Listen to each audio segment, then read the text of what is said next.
Hello and welcome back, guys. We're now starting a new story, Tears of Gold, by CloudsDown. You can find author's profile link in the description. Let's begin chapter 1. If there was one thing Izuku Midoriya was good at, it was crying. Well, he was good at a couple of things actually. He was good at running, for one. Mostly running away from things. He was also good at dodging things, yeah. On a not quite so touchy note, he was also pretty good at organizing. He was a decent singer, not that he actually sang much. He was pretty good at writing as well, to which his many rows of analysis notebooks attested. Washing dishes was also a well-developed skill. But crying was, well, it was a natural Midoriya trait, but he felt like took it to whole new levels sometimes. It usually came hand in hand with the running and dodging, but was not always necessarily attached. Crying was probably the skill he had the most practice with, at any rate, a fact he was rather ashamed of at times. Despite his tears' insistence on gushing forth any time his emotions surged, he did his best to keep a lid on it. In public, at least.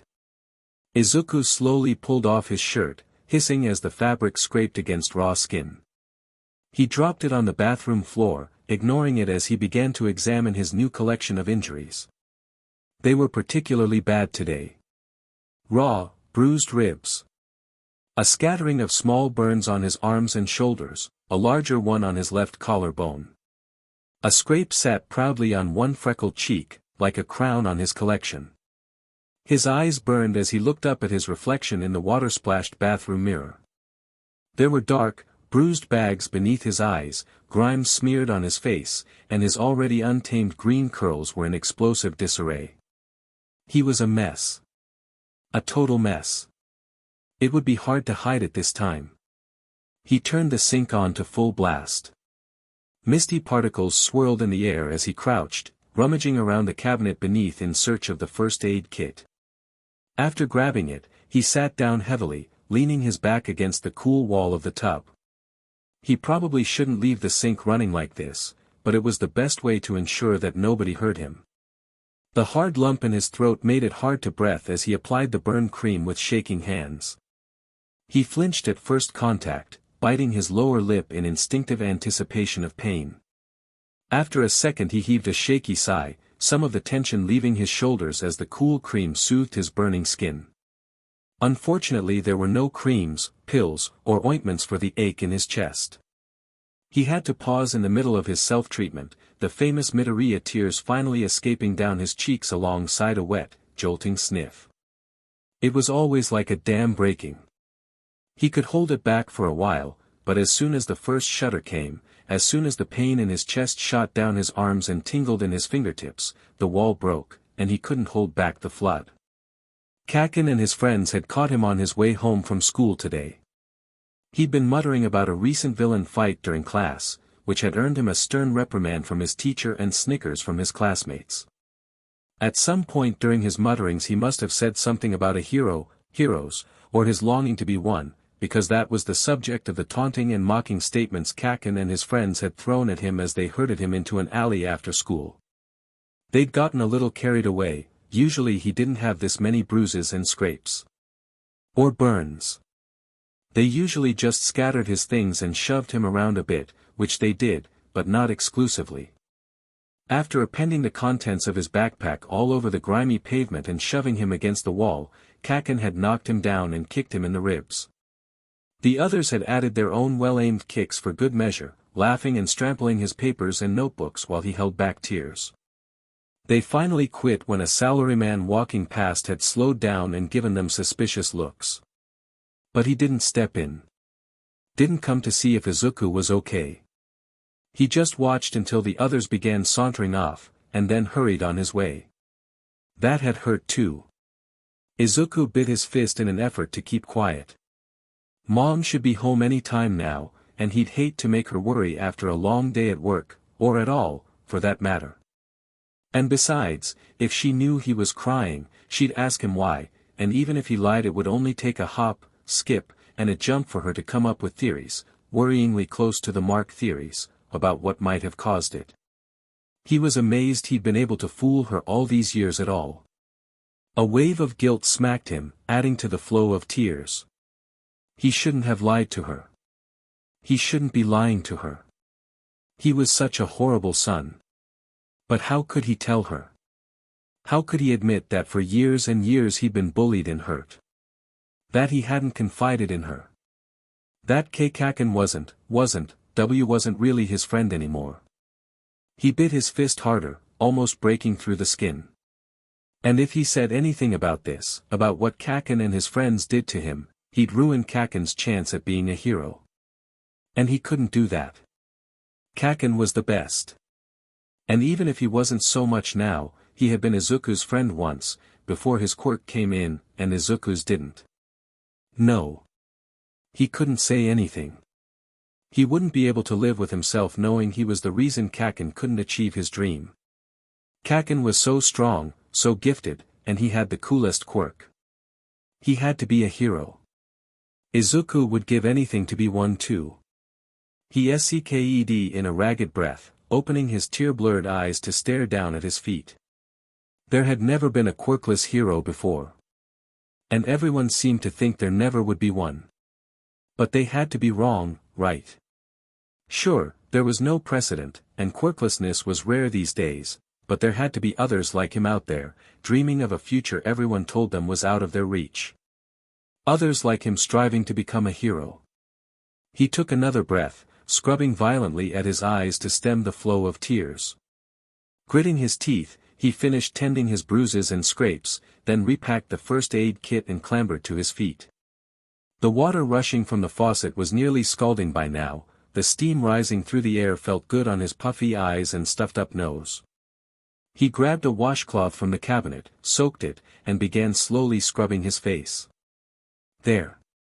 The swelling around his eyes was going down, and the water was hot enough that it reddened the rest of his face. Now if Mom asked him, he could say the redness was from washing.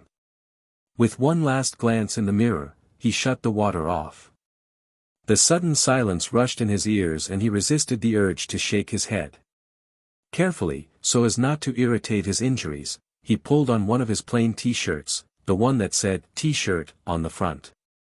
The sleeves weren't quite long enough to cover all the bruises and he made a mental note to put on a hoodie the first chance he got. He ran his still damp hands through his curls as an afterthought before opening the door. He stepped cautiously out into the hall, glancing first toward the living room, then toward the apartment door. Looked like all his precautions were unnecessary. He sighed, the sound shuddering wetly in his chest as he dragged himself to his room. He paused in the doorway, gazing dully at the many All Might posters grinning down at him from every wall. Despite the pain and the unpleasant swirl of emotions in his head, he felt the corner of his mouth quirk upwards ever so slightly. This was one of the many reasons All Might was his favorite hero. No matter what happened, he was always smiling, grinning as if to say, everything's gonna be okay. Izuku closed his sore eyes and felt himself smile sadly. Maybe one day he'd get to meet the man. Maybe somehow, someday. Izuku could be a hero, like him. Smiling unwaveringly, bringing people hope. His feet took him deeper into his room as the door swung partially shut behind him. On most days he would take this time to organize his notes, to straighten up his backpack, and get ready for the next day. But he was just so tired. And everything hurt so much, it wouldn't hurt to just sit down for a bit. He tossed his uniform shirt at the dirty clothes bin, not watching to see whether it made it or not, grabbed his bright yellow hoodie from the back of his office chair and pulled it on, then absently scooped up one of his All Might action figures and collapsed sideways onto his neatly made bed. He gazed shiny-eyed at the little man, moving his arms, absent-mindedly arranging him into different poses. Izuku. Dinner is ready. Izuku sat up with a snort, wincing and blinking blearily as he mumbled, "It wasn't asleep." His All Might action figure slid off the bed and hit the floor with a thunk. It took a few seconds before brain activity kicked in, and when it did he glanced over to see his mother's face peering at him through the doorway. She frowned slightly. "Izuku, baby, are you feeling all right? You usually don't fall asleep this time of day." Yeah, I'm okay, he said as he got to his feet. Guess I just had a long day. He nearly tripped over his All Might action figure as he shuffled over to the door. Are you sure? I'd hate for you to get sick. Maybe you should take some vitamins, Izuku Midoriya worried, peering up into his eyes. Her gaze darted from his eyes down to the scrape on his cheek. Her worry lines deepened. What happened to your face? Izuku ruffled the hair on the back of his head. I'm fine, Mom. Seriously. I tripped on my shoelace on my way home. And I'm a bit tired. That's all. As if on cue, he yawed, hoping against hope that he'd been asleep long enough for the telltale signs of tears to have dissipated. He must have been, because after another moment of searching his face, she nodded slightly. You should make sure to keep your shoes tied, baby. She said as she led him to the kitchen, I don't want you falling down all the time. Izuku didn't really notice what she had actually cooked. Every time he moved his arm, the collar of his shirt rasped against his burn and he resisted the urge to wince. He just picked at his plate, eating mechanically, not tasting it as he tried and failed to listen to his mom tell him about her day. Every once in a while he'd noticed a sudden silence, and look up to see her watching him expectantly, the ever-present worry lines around her eyes creasing. He was such a bad son, making her worry like that. If only he were stronger, or had a quirk, so she wouldn't have to worry so much about him all the time. Then there would be a moment of lag before she'd repeat the question, and he'd dredge up a tired reply, doing his best to sound moderately cheerful. He felt like he'd done pretty good covering it up. She'd be making a lot bigger fuss over him if she really suspected anything. But then again, the pain in his ribs and the burns were pretty distracting, so he could have missed something. At any rate, he was relieved when dinner was finally over and he finished helping clean up the kitchen, took a shower, and crawled into bed. But despite his overwhelming exhaustion and desperate need to sink into oblivion, Izuku found himself unable to sleep. He stared at the ceiling for what felt like hours, trying desperately to ignore the pain and to quiet his mind.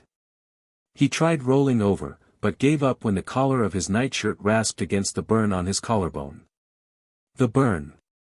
No, nope, no. You don't need to, you already did. His thoughts became a jumble as the razor-sharp memories he'd been suppressing steamrolled his brain. He pressed the heels of his hands into his eyes and grit his teeth. No. He needed to stop thinking about it. It wouldn't do him any good to. His body convulsed with a silent sob, sending shooting pains through his aching ribs. The pain only added a layer of frustration to his emotions, and before long he found himself on his stomach with his face smashed into his pillow, gripping the edges of it so tightly his hands shook. He couldn't stand it. Why couldn't he keep his stupid emotions in check? He was such a coward. Always running away, and on the rare occasions he did try to fight, he couldn't even block a punch. A particularly violent sob tore from his throat, loud enough that the pillow barely muffled it.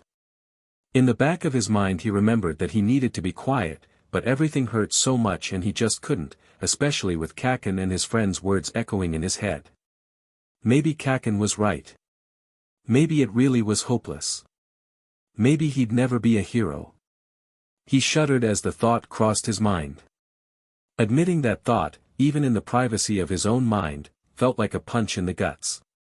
All his dreams, everything he'd ever wanted, everything he'd ever strived for his entire life rested on being a hero. And now. He pulled away from the pillow to scrub his watery eyes. Great. Now his pillowcase was soaked. Of course he had to do that. Of course. He couldn't even have a breakdown without making something worse. His jaw clenched in a mix of tears and frustration as he sat up, still shuddering with tears as he glared down at his pillow. His heart skipped a beat. It was hard to tell in the darkness, but he didn't think tears would have darkened it quite that much. He reached for his face with shaking hands. Was his nose bloody? Surely that was it, right? Shoot. Now his mom would have to try to wash the bloodstains out. Izuku mentally kicked himself. He wiped at his nose. It was a little runny, but not nearly wet enough to have caused that much staining. He explored further, heart rate accelerating as something warm and wet came off on his fingertips. There was something all over his face. It was warm and wet and kind of thick. BLD, definitely BLD. A lot of it. And it wasn't coming from his nose.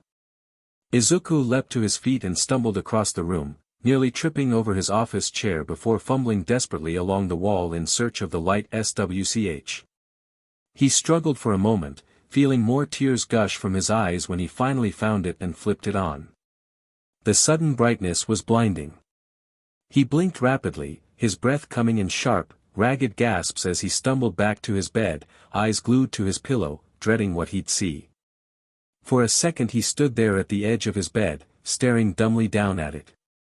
His mind was simply refusing to work, all thoughts crashing in a jumbled wreck. His eyes grew wider and wider the longer he stared. What? That wasn't BLD. BLD was red, right? Wasn't it? What the hell? His hands flew to his face. It wasn't BLD. But that thought couldn't have been less comforting at the moment. It wasn't BLD, wasn't tear stains, wasn't even snot. What was it? How did it get there? Where did it come from? A strangled keening sound escaped from his throat. What the hell? What the hell? He scrubbed his still-watering eyes with clenched fists, jerking them backwards and staring with horror as the strange golden substance dripped down his hands. His vision began tunneling as his body forgot to breathe. What was happening? He turned and ran to the door, ears ringing, his hand slipping on the doorknob as he fumbled to open it. He had just staggered into the dark hallway when his thoughts finally caught up to him. Wait.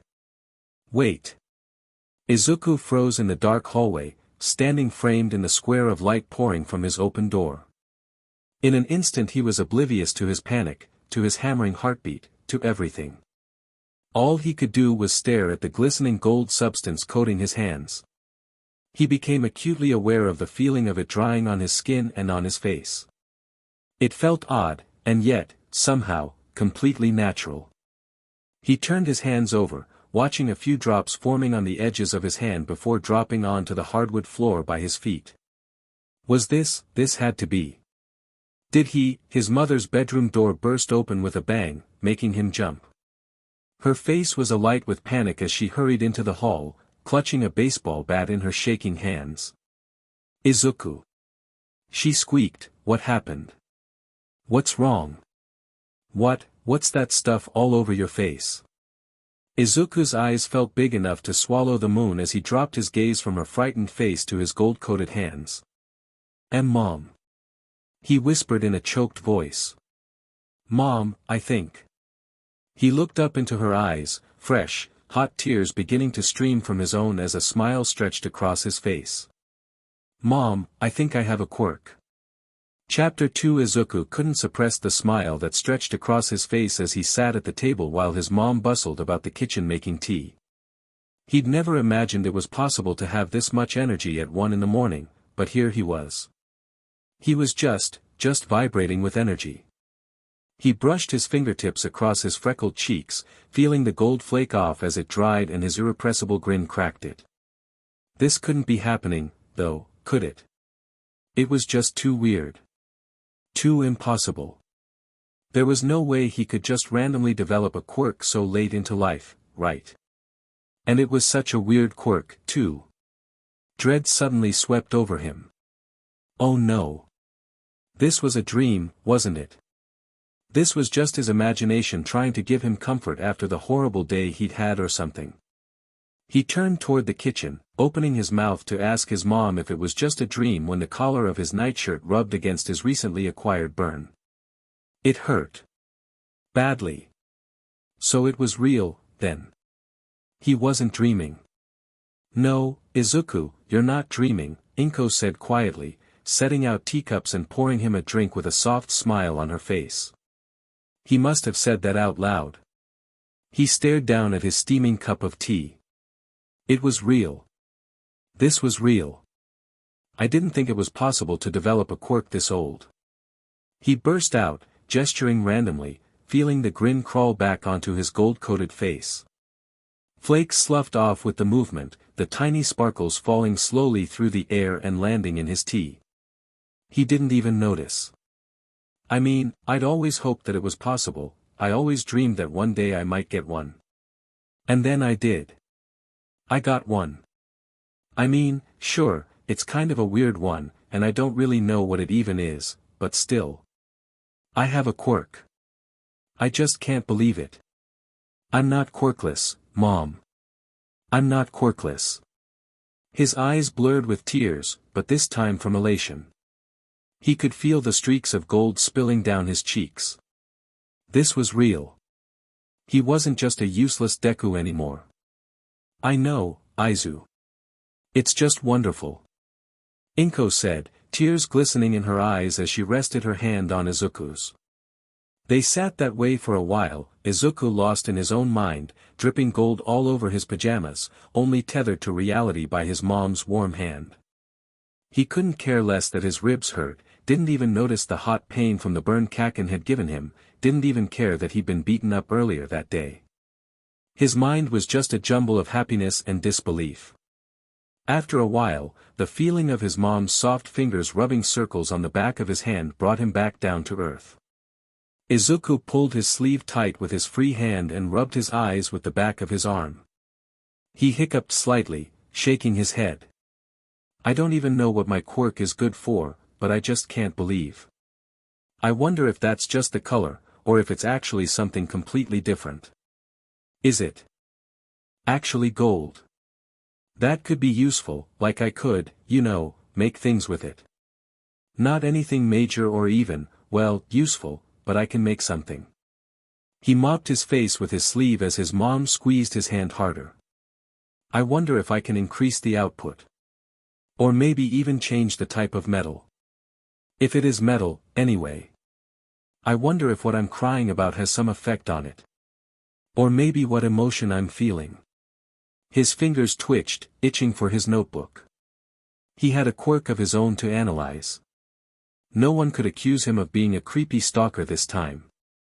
Sure, he'd probably still get made fun of for such a weird and undoubtedly weak quirk, but any quirk at all was a step up from where he had been. Inko clasped her precious son's hand in both of her own, rubbing it gently. She watched, teary-eyed herself as brilliant gold streaks poured down his freckled face. A quirk, her boy had a quirk. Little Izuku had a quirk. And it was so appealing, opaque, shimmering gold backed against his forest green hair and eyes. But she didn't particularly care what his was, or how it looked, she couldn't recall the last time she'd seen him so happy, and she wanted nothing more than to see that wide, uncontrolled smile on his face every day for the rest of eternity. But there was something growing slowly inside of her, a small inkling of dread coiled in the pit of her stomach, keeping her smile small.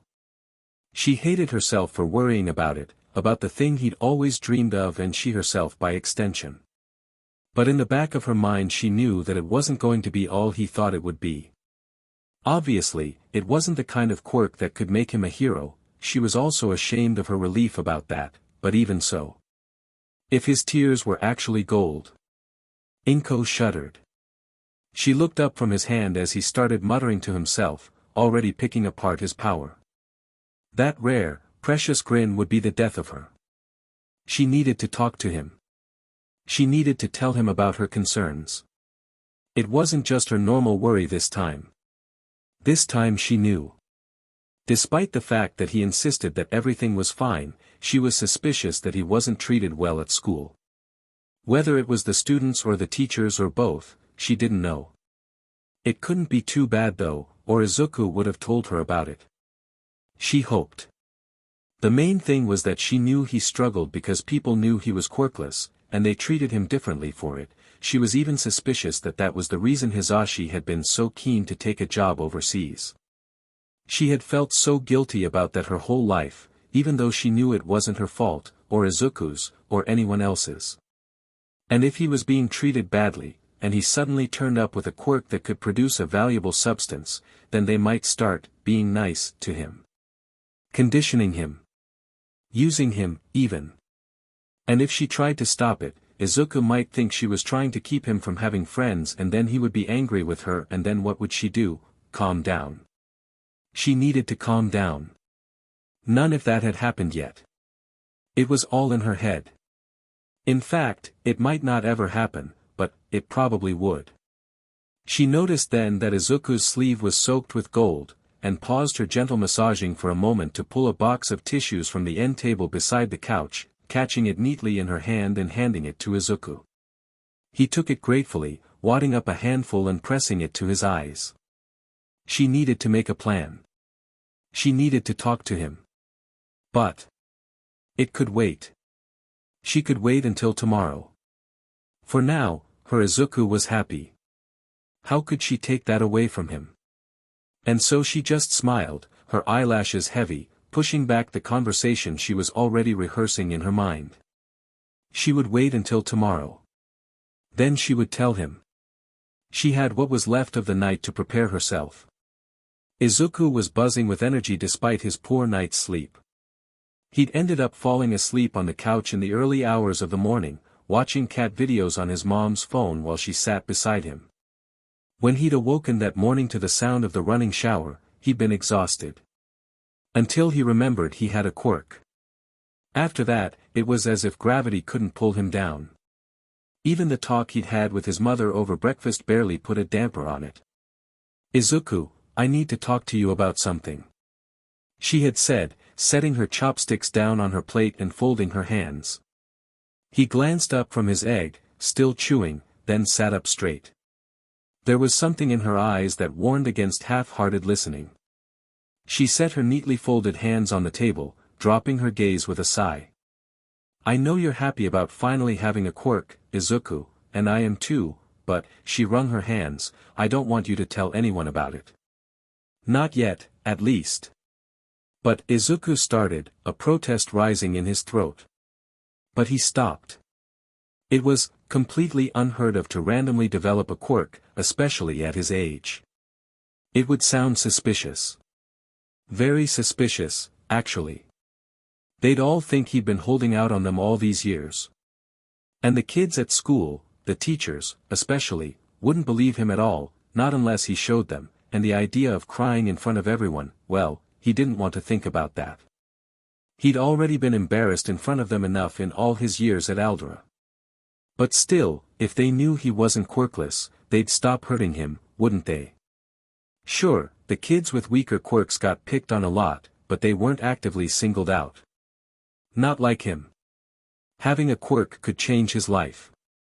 He could even find a use for his power, whatever it really was. Maybe he could help people with it, somehow. He wouldn't be a useless Deku anymore. "Izuku." He met his mother's unusually firm gaze. "Can you do that for me?" Izuku swallowed. Then, after a moment of silence, he nodded. "I can do that, Mom." Her shoulders relaxed along with the worry lines around her eyes. "Thank you, baby." She smiled and picked up her chopsticks. "You'd better hurry, you don't want to be late for school." And he wasn't. It was like his elation had infected his walking speed. He was there in what felt like seconds, and he didn't even remember walking there, he was so lost in his thoughts. A quirk, he really had a quirk. He barely noticed himself unpacking his books at his desk, hardly registered the kid with the long fingers kicking his leg as he headed for his own desk. He didn't even hear the snickers and taunting of a few of his meaner classmates. He didn't see Kacchan come in, sneer at him, and wait for a reaction that never came. He didn't notice his teacher calling for silence and beginning the lesson. All he could do was sit there and suppress a smile, fingers twitching, resisting the urge to reach up and feel beneath his eyes. His quirk, it felt wonderful to think that, must not have any visible indicators. He'd looked in the mirror this morning and hadn't seen anything except a few small golden flakes among his freckles that refused to scrub off. And no one had commented on him looking funny, so his face must be unchanged. Well, not that it would change unless he had a mutation quirk, but it obviously wasn't one anyway. He'd thought that maybe his eyes would change color, but they were the same green as always. He wasn't sure whether he was disappointed or relieved about that. And was it really gold? It had to be, right? So cool. Maybe one day when he's older, if he really needs some money, he could sell his tears. Okay, so that sounded a little weird. Or who knows, maybe he could make jewelry or something. Not that making and selling jewelry sounded very fun. But what else could it possibly be useful for? Yeah, now that he thought about it, well, the thought had crossed his mind briefly last night, but he had been just too overwhelmed to really think about it, but his quirk was pretty much useless. He sagged slightly in his chair, absent-mindedly tapping his pencil eraser against his rather scorched desk. A useless quirk. Of course he would have a useless quirk. That was what he was, after all, just a useless Deku. He clenched his jaw and sat up. What was he thinking? At least he had a quirk now. Sure, maybe it was mostly useless. Maybe it was weird, but it was his, and he shouldn't be complaining about it. Not after spending his whole life before now completely devoid of power. And besides, people always told him he couldn't be a hero because he was quirkless. So maybe, even with a quirk with no practical use, he could at least check the box. After all, there were a lot of heroes out there with what were often considered weak quirks, and they focused more on hand-to-hand fighting. Heroes like Eraserhead and that sidekick Bubble Girl were like that. Neither of their quirks were immediately combat useful, but both heroes were great in hand-to-hand fighting. Well, maybe Eraserhead wasn't the best example, his quirk was extremely useful, what was he thinking, but Bubble Girl fit almost perfectly. All she used her quirk for was to pop bubbles in her opponents' faces to give her an advantage during fights. Okay, so that was more than he had, but still. Maybe his dream wasn't so unattainable after all. And if his quirk couldn't help him, he'd have to prepare in other ways. He should probably learn some boxing or street fighting of some kind. Maybe even use some kind of weapon like a bow staff or gun, like Eraserhead used a capture weapon. He glanced down at himself, noticing briefly that his shirt was still rumpled from yesterday's incident. He gave his cuff a tug, frowning down at his arm. First of all, he needed to get stronger. How could he expect to save anyone and take on villains with skinny noodle arms? He'd have looked up some workouts after school. Or maybe even join a gym. He felt his smile returning as the teacher walked past, lazily tossing a worksheet onto his desk. Right, school. He needed to focus. If he was going to become a hero, he needed to focus and learn. This was his last year of middle school, so getting into a hero school next year would be his make it or break it moment. He hoped he'd be good enough to make it to UA. All Might had gone to school there, and it had always been his dream to go there too. They were undeniably the greatest hero school in the country. They had produced Japan's #1 hero after all, and many of their students had gone on to be top 10 pros. And if he was going to become the greatest hero, he had to go there. Time starts now. You have 20 minutes. The teacher said as he sat down behind his desk. Izuku panicked as the sound of scratching pencils filled the room. What were they doing? He hadn't been paying attention at all. He quickly oriented his worksheet, peering down at it anxiously. Oh. Just a brief quiz on common English phrases. Nothing hard, especially since he'd learned English after his father went to work in America. He sighed in relief, picking up his pencil and scribbling away, oblivious to the side-eye glances from his classmates and Kacchan's seething silence. Chapter 3 Izuku gripped the edges of his lunch tray hard enough to hurt as he turned to face the cafeteria seating area. This was always one of the day's greatest hurdles, and he often found himself nearly stress-paralyzed when faced with finding a seat. He wondered if this is what heroes felt like when facing down villains. He nearly laughed, managing to catch himself just in time and ended up snorting instead. Comparing a room full of obnoxious middle schoolers to villains. He really was crazy, wasn't he? After drawing in a deep, steadying breath, he ducked his head and stepped out into the line of fire, using the most chaotic bursts of laughing and activity as cover to dart between tables on his way to the nearly empty corner of the room. When he was younger he used to pretend he was all might, dodging blows and explosions on his way to reach a victim trapped under the rubble.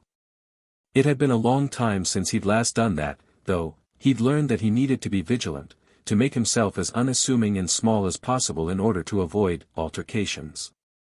Today however, as he made his way across the room, he was starting to feel almost bold. Was that what this was? He could feel a shaky, determined smile wobble onto his face as he used a rather tall girl with tiger mutation quirk as a shield to sneak past the table where the kid with boulders for hair was eating. Somehow, against all laws of probability, he made it past unnoticed. His confidence boosted. In the back of his mind a voice was worrying at him, telling him to be more careful, and it was right, but this feeling of confidence was addictive. Izuku couldn't remember the last time he'd felt like this, like he was in control, like he could do things. He ended up taking a much riskier route than usual, cutting his normal time nearly in half. His only hiccup was when he accidentally made eye contact with Kacchan, but fortunately his old friend was 2 tables away and pretty much blocked in by his lackeys. He resisted the urge to pump a fist in victory when he reached an empty table up against the far wall, setting his tray down and slinging his backpack, which he had learned to keep with him at all times, onto the bench beside him. He dropped onto the seat, picked up his chopsticks, said a quick prayer, and began shoveling rice into his mouth. For the first time in years, he felt happy, sitting there alone with his meal. He had a quirk, he had aced his math test earlier, and had made it across the cafeteria unscathed. Completely unscathed. It was almost too good to be true, and he half wondered when the other shoe was going to drop. Because it had to, right? He mentally shook himself. Maybe it would, it probably would, but for now he should just enjoy his good fortune. After all, this giddy feeling and hard-to-control smile didn't just come around every day. Or at all, actually. Izuku froze, a chopstick load of rice halfway to his mouth. Everything was going so suspiciously well, could his quirk have something to do with luck? Wasn't the color gold associated with luck in some old European legend? He shivered, popping the rice in his mouth. A luck quirk. Could that really be? It probably wasn't, but wouldn't that be cool? Imagine what he could do with that power. He could do anything. He really could be a hero with a quirk like that. Okay, Izuku, calm down, he told himself. Don't get excited. All you know is that you cry gold. That's it. We'll just have to do some testing. Don't get your hopes up, okay? But all his rationales couldn't quite keep the small spark of excitement from growing in his chest. He knew he was only setting himself up for disappointment, but, well, he could hope, couldn't he? He finished his meal quickly. This had become a habit over the years. Lingering in the cafeteria, or anywhere for that matter, was always risky. He was just about to pack up and make his way back across the room when he stopped.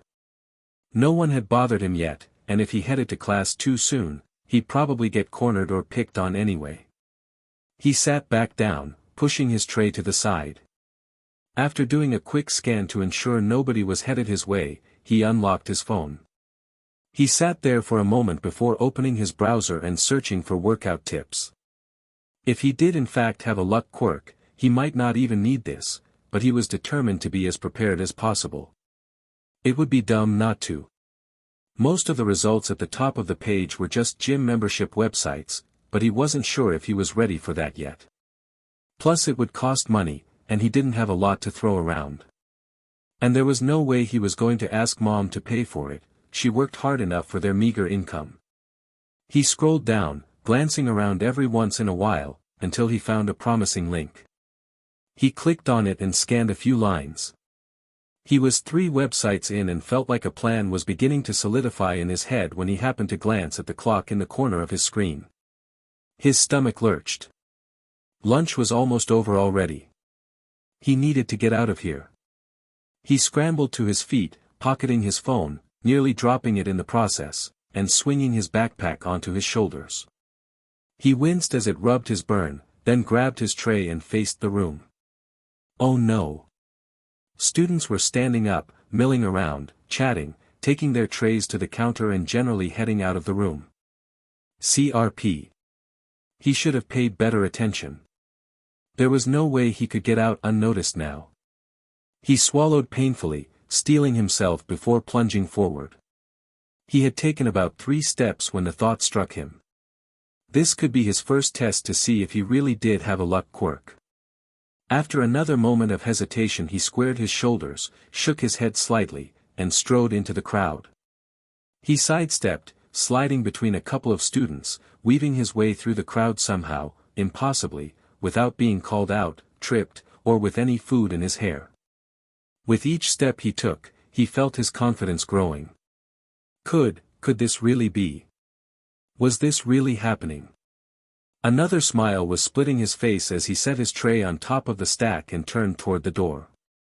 He had almost made it through lunch break completely unscathed. This was unbelievable. Maybe fortune really did favor the bold, huh? An unnaturally hot hand landed on his shoulder. Oi, Deku. Kacchan growled behind him, his fingers digging into his shoulder as he spun him around. Izuku's smile vanished.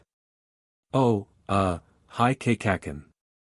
Izuku stuttered, the taller boy's lips parted in an angry snarl as his cronies pulled up behind him. I noticed you looking over at me, nerd. What's with that, huh? Izuku flailed his hands, all former confidence completely squashed. I didn't mean to. It was just an accident. Oh, I see, Kacchan loomed taller, red eyes glinting dangerously. You think you're too good for me, is that it? Too good to even look me in the eyes, huh? His fingers dug deeper, his palm even hotter, shoving Izuku backwards as the others laughed and jeered. Izuku's eyes stung as he tried to pull away. However, there was a spark of anger glinting beneath his fear now, a small glint at first, but growing rapidly into something hot and ugly. No matter what he said, Kacchan always twisted his words. He always read into things wrong, and on purpose, it seemed. He never listened. You know that's not true. Let go of me. He reached up and grabbed the taller boy's thumb and fingers, yanking them backwards as hard as he could. To his immense surprise, Kacchan folded with a yelp, as if he was levered downwards by Izuku's odd grip on his arm.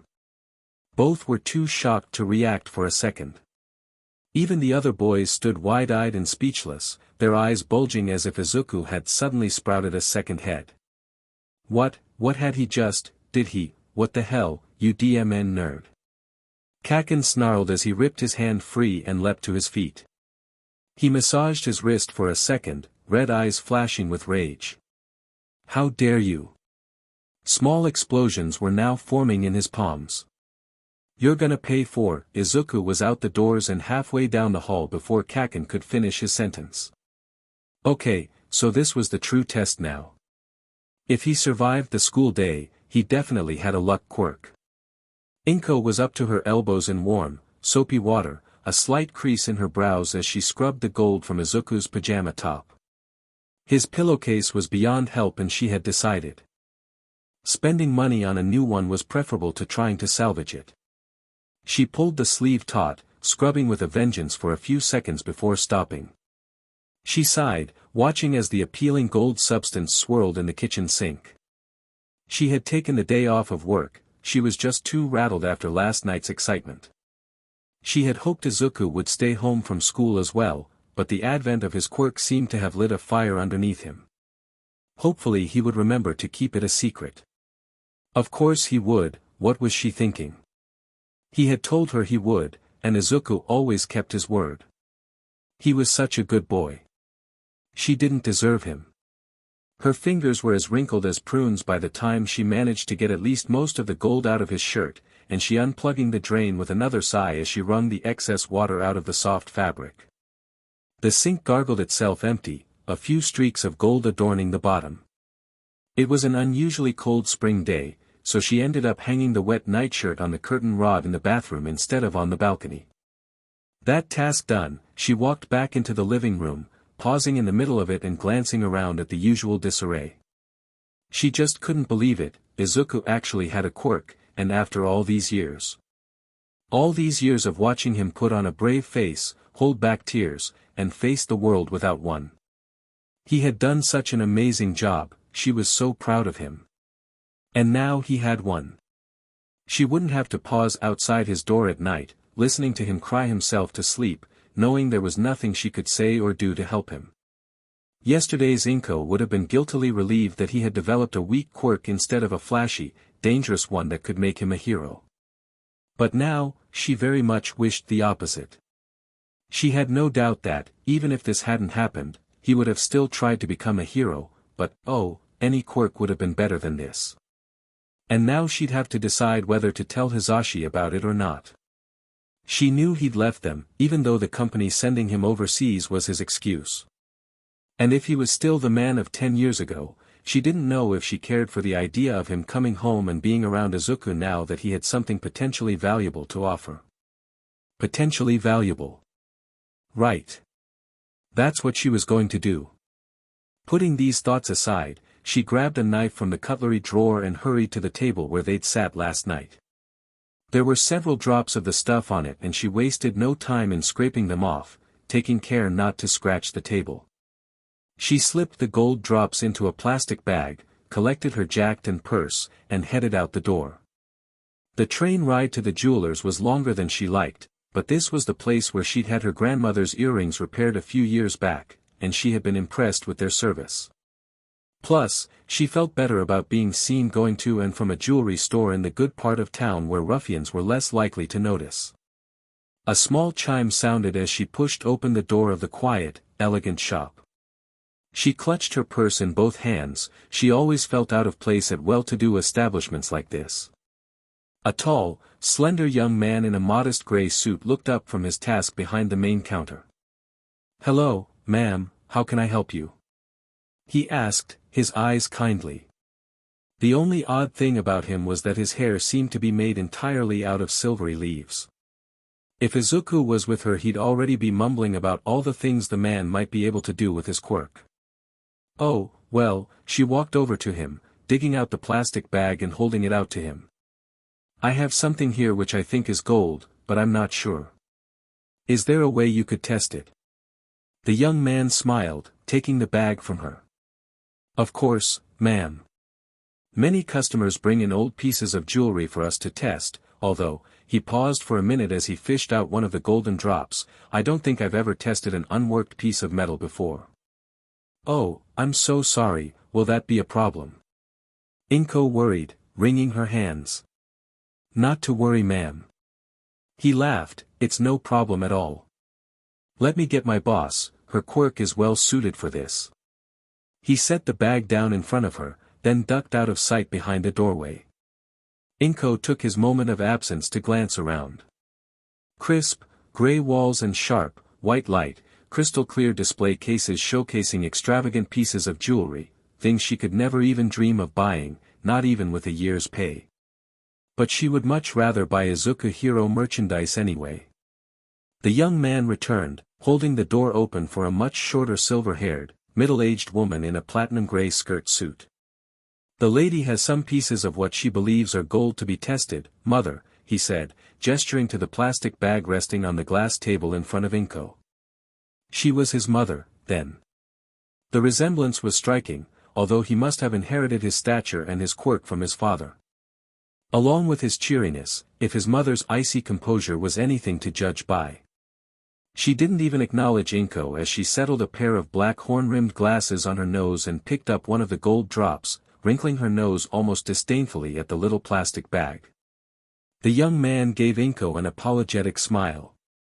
The icy women stared, unmoving, at the drop of gold, balancing it on the tip of her fingers which, Inko now noticed, had an odd, shimmering quality about them. The woman frowned, transferring it to her other hand, holding it for a moment, then switching back. Her fierce eyebrows began to rise, astonishment overtaking her features. She tested each drop in turn, finally taking off her glasses and turning to face Inko. "MDM, these pieces are indeed gold. I was doubtful, as they felt slightly odd to me at first. She said in a crisp foreign accent. Her son gave Inko a thumbs up. However, this is by far the purest gold I have ever tested, even greater than 6/9 fine. Inko had no idea what that meant. But judging by the way the young man's jaw dropped, it must be important. Mother, that's impossible. He exclaimed, eyeing the drops of gold. What exactly does that mean? Inko asked quickly, worried about falling too far behind. 6/9 fine at the purest gold ever produced, or at least known to be produced. The young man explained while his mother retested a drop. What you have, ma'am, is even purer than that. Even purer than the purest gold in the world. Inko's heart pounded. It was ironically fitting for her baby's tears to be the purest in the world, but oh, Izuku. This was bad. This was very bad. She was suddenly very grateful that she was the only customer in the store. She didn't want anybody overhearing this. MDM, the woman cleared her throat, adjusting her glasses. I would be very happy to purchase these from you. No, I'm sorry, but they're not for sale. Inko snatched up the bag of drops and shoved them in her purse. She eyed the silvery jewelers, suddenly wary. Thank you for your help, but I really need to be going. I need to start on dinner. Thanks for dropping in, ma'am. The young man called after her as she hurried from the store. The ride home was nerve-wracking. She knew there was no possible way for anyone to know, but she couldn't stop her imagination from painting everyone she saw as a stalker and thief. Oh, Izuku, what are we going to do? Izuku was 99% sure he most definitely did not have a luck quirk. After the incident at lunch, he'd basically been running from Kacchan the whole day, darting from class to class, barely avoiding getting beaten into the floor. Which he did in the end anyway. What had he been thinking? Taking on Kacchan like that. He was such an idiot. Such a dolt. And of course, he had paid for it. His stomach was now a model of dark bruises, his already sore ribs were now in horrible agony. Walking without a limp was nearly impossible. He had also thrown up after a particularly hard punch to the gut, which was both extremely unpleasant and deeply humiliating. Especially when one of the teachers, who had seen the whole thing, yelled at him for it and made him clean it all up while Kacchan's friends laughed. But he didn't really have the brain space to dwell on that injustice right now. It had been freeing, somehow, for a moment. That instant when Kacchan's arm folded and he dropped to one knee, it was as if something in Izuku's world had changed. Like he had unlocked a new ability in a game, learning that he actually had an option other than to run away or take the beating. He could actually do something about it, even though he was smaller and weaker. Had that been an option this whole time? He was also proud of the fact that his eyes hadn't done anything more than water. Okay, he had almost cried in the middle of vomit thing, but he had remembered what his mom had said about keeping his quirk a secret.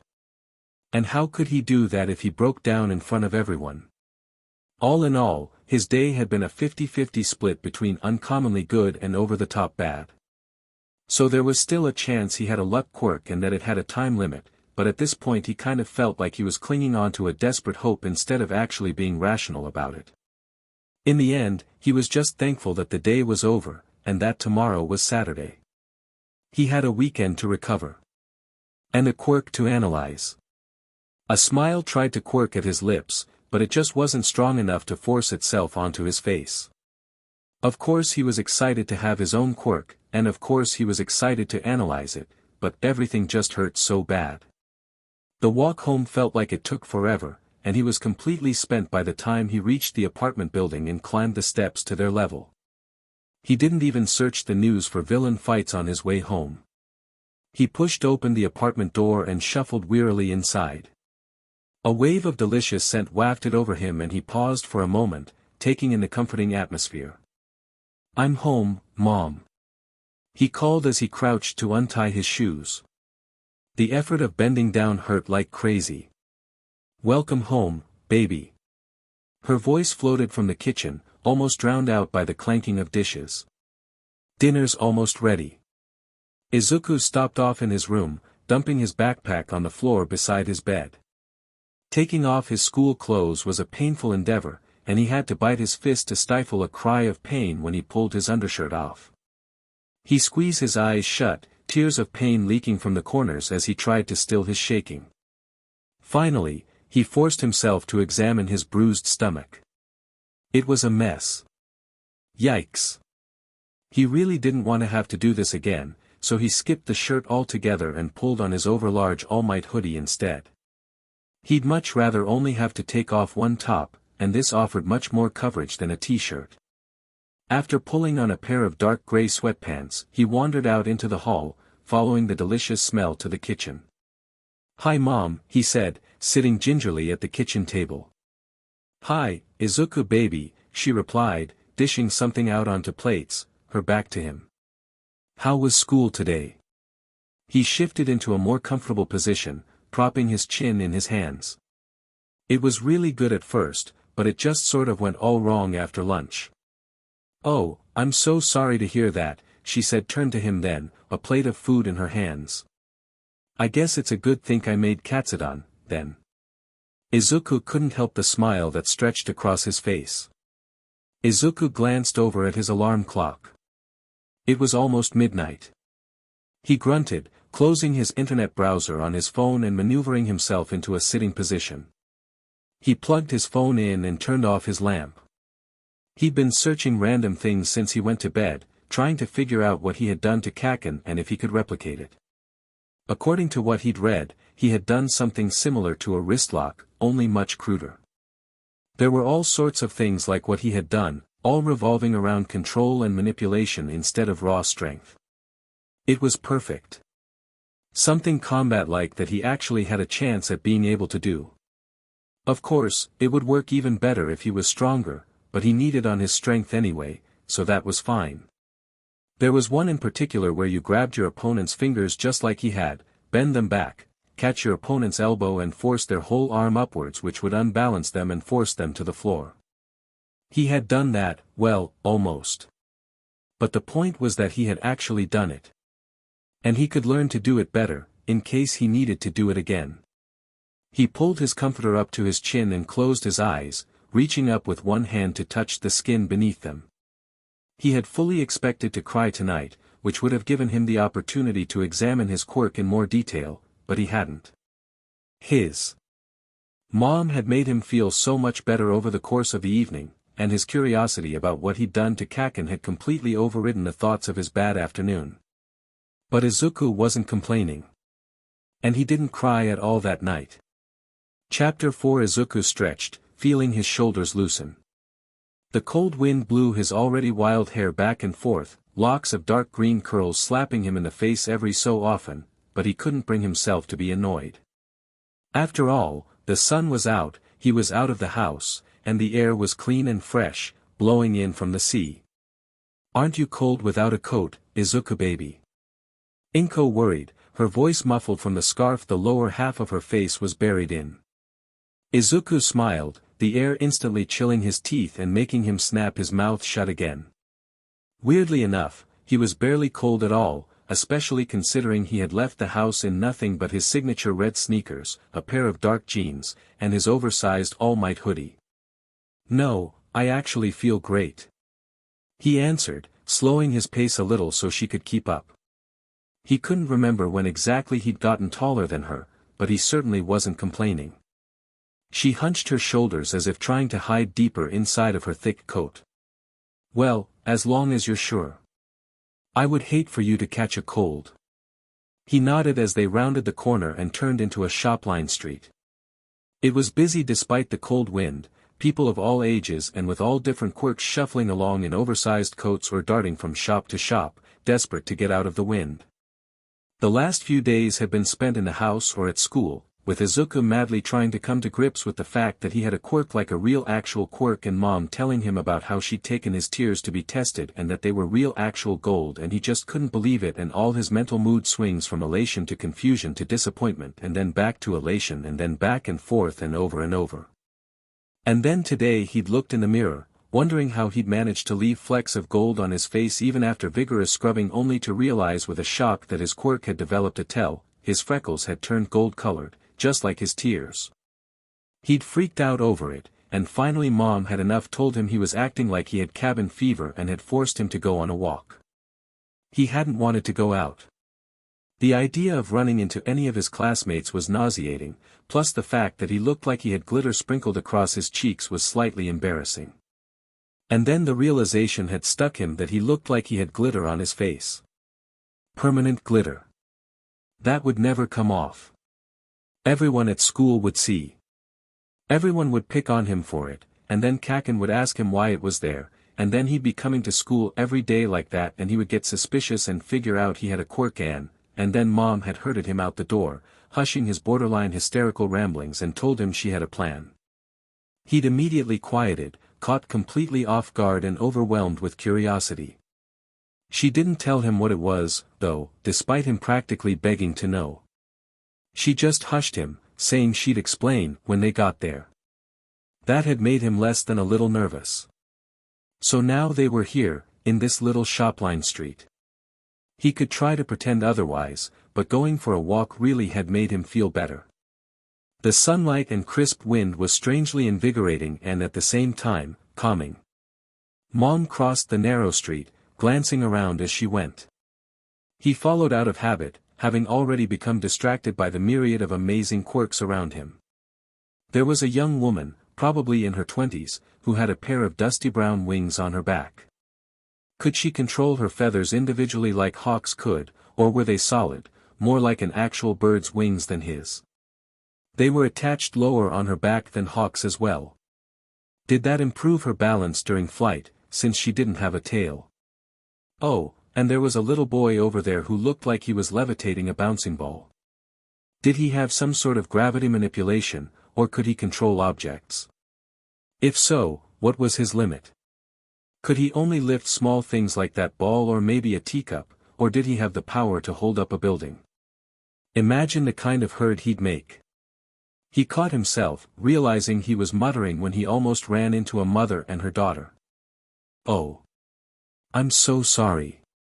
He blurted, face heating up, "I should really try to watch where I'm going."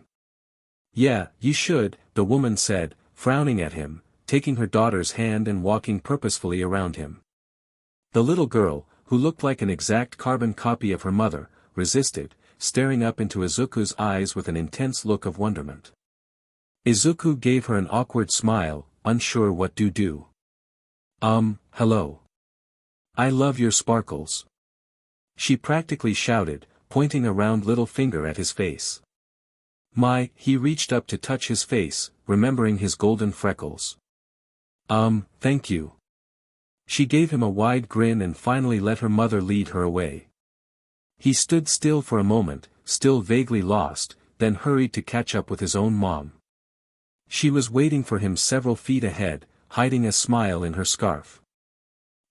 He said, still trying to figure out if he should be feeling embarrassed or maybe flattered. Where were we going?" "This way. We're almost there," she said, still smiling. That little girl was so nice. And she liked your sparkles, too. Mom. He flushed again, shoving his hands into his hoodie pocket. They're not sparkles." "I don't know, baby," she giggled, "they look pretty sparkly to me." Izuku was about to argue when it struck him. Mom was teasing him. And in a good way.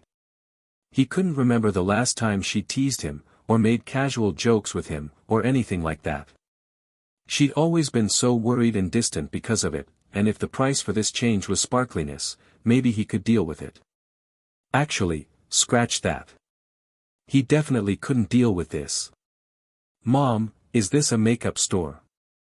He blurted, staring in horror as the small, very, very girly shop she had just led him into. She gave him a small smile. "Yes, baby. It's a makeup store." Izuku stared in horror. Everything was in shades of pink and purple, most of it glittery. Rows and shelves of little girly things. And, his face reddened again. What are we doing in a makeup store? I mean, obviously, it's normal for you to be in here, but me. Why am I here? I shouldn't be here. Mom unwound her scarf from around her neck. Well, Izuku baby, you said you didn't want the boys at school making fun of your sparkles, and this was the best thing I could think of. Unless you want to wear some sort of mask every day for the rest of school. They're not sparkles. He mumbled, trying to disappear into the collar of his hoodie. Makeup. Makeup. No, this was horrible. He couldn't he wear a mask, though? Surely that would be better than this. No, that wouldn't work. Someone would just rip it off his face the second he showed up with it. They'd probably think he had messed up his mouth or something and want to show the whole school only to find out he had sparkles, not sparkles. They're definitely not sparkles. And if they found out about his gold freckles, they'd figure out the rest. They had to, right? They're not dumb enough to somehow think he just randomly put glitter on his face just for kicks. Actually, they might. They already though he was stupid and useless. But Kacchan would know. So he couldn't wear a mask. And he couldn't risk going without anything. He gave a shaky sigh, trying his best to swallow his shame as he followed Mom to the counter. Hello, what can I do for you two fine people today? The woman asked. She didn't have any immediately noticeable quirk tells for him to distract himself with.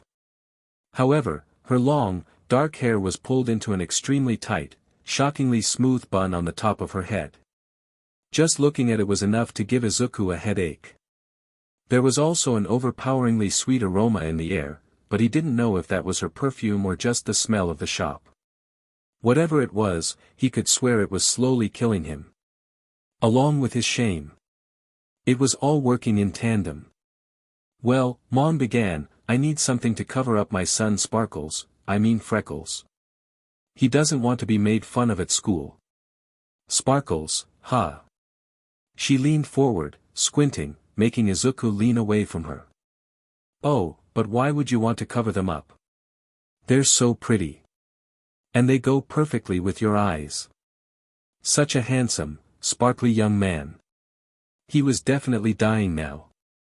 Isn't he just? Mom giggled. Mom. He groaned, burying his burning face in his hands. It's nothing to be ashamed of, sweetie. The woman laughed, then turned her attention back to Mom.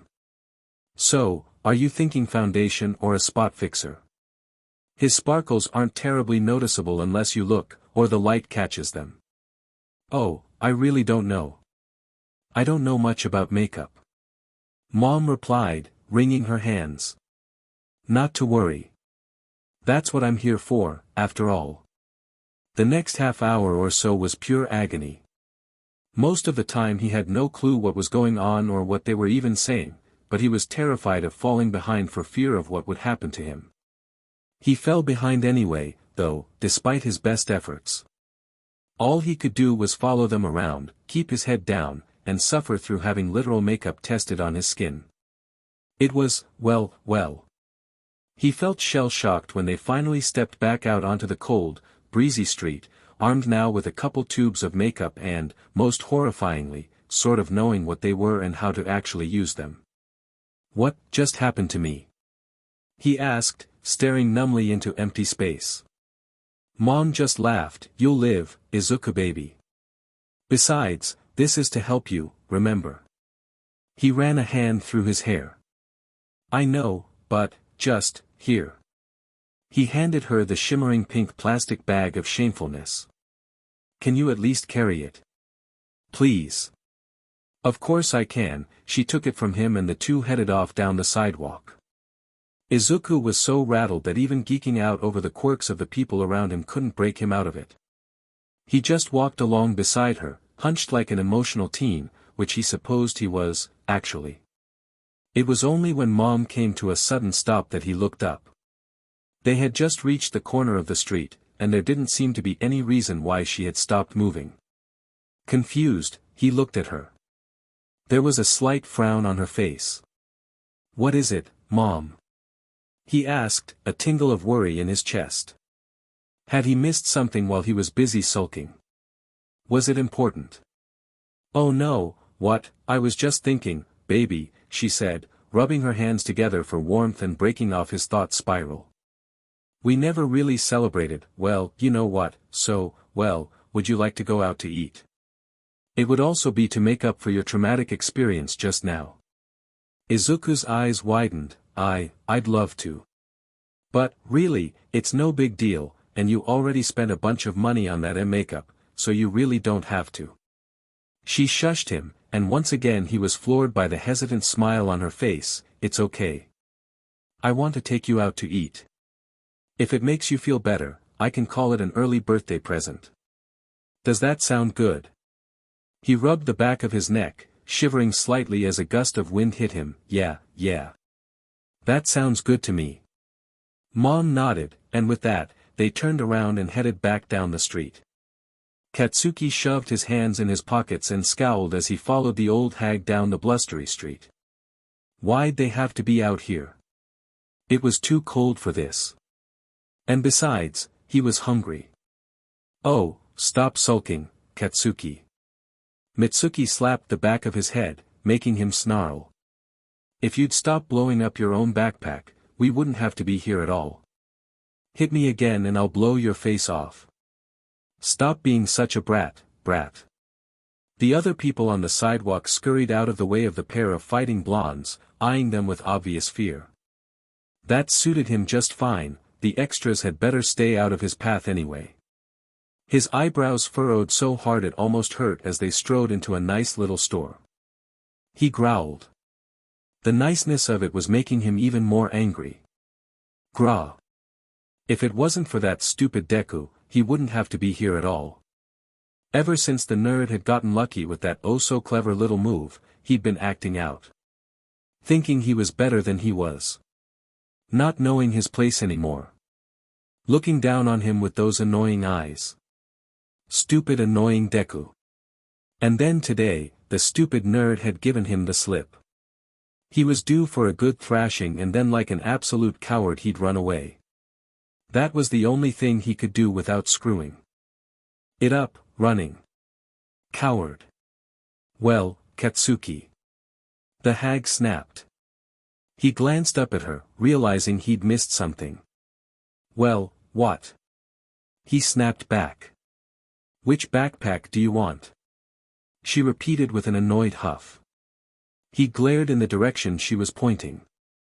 A small assortment of backpacks hung from pegs on the aisle wall, all nondescript, monochromatic types with straps and buckles hanging everywhere.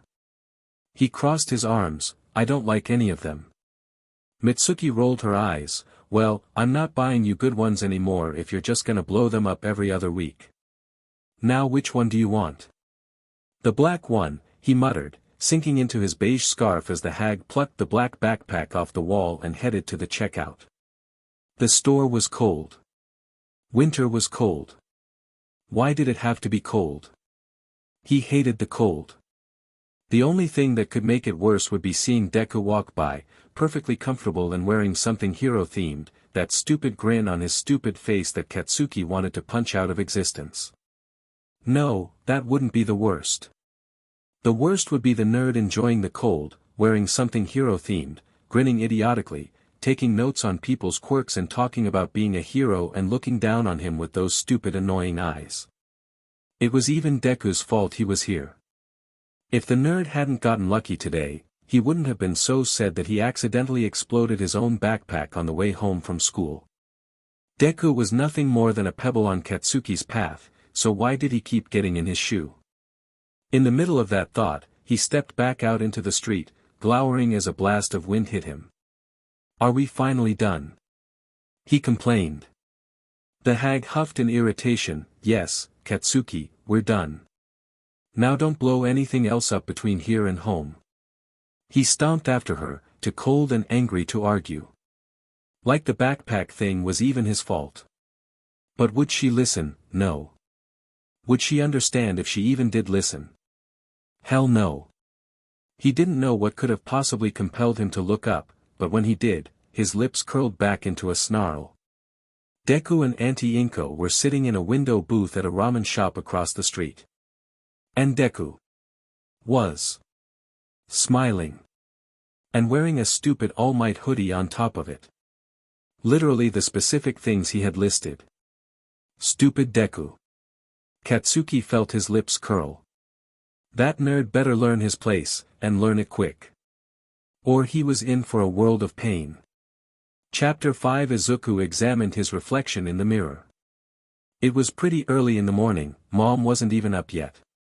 He'd had a nightmare about, well, he couldn't actually remember now, but he hadn't been able to go back to sleep afterwards.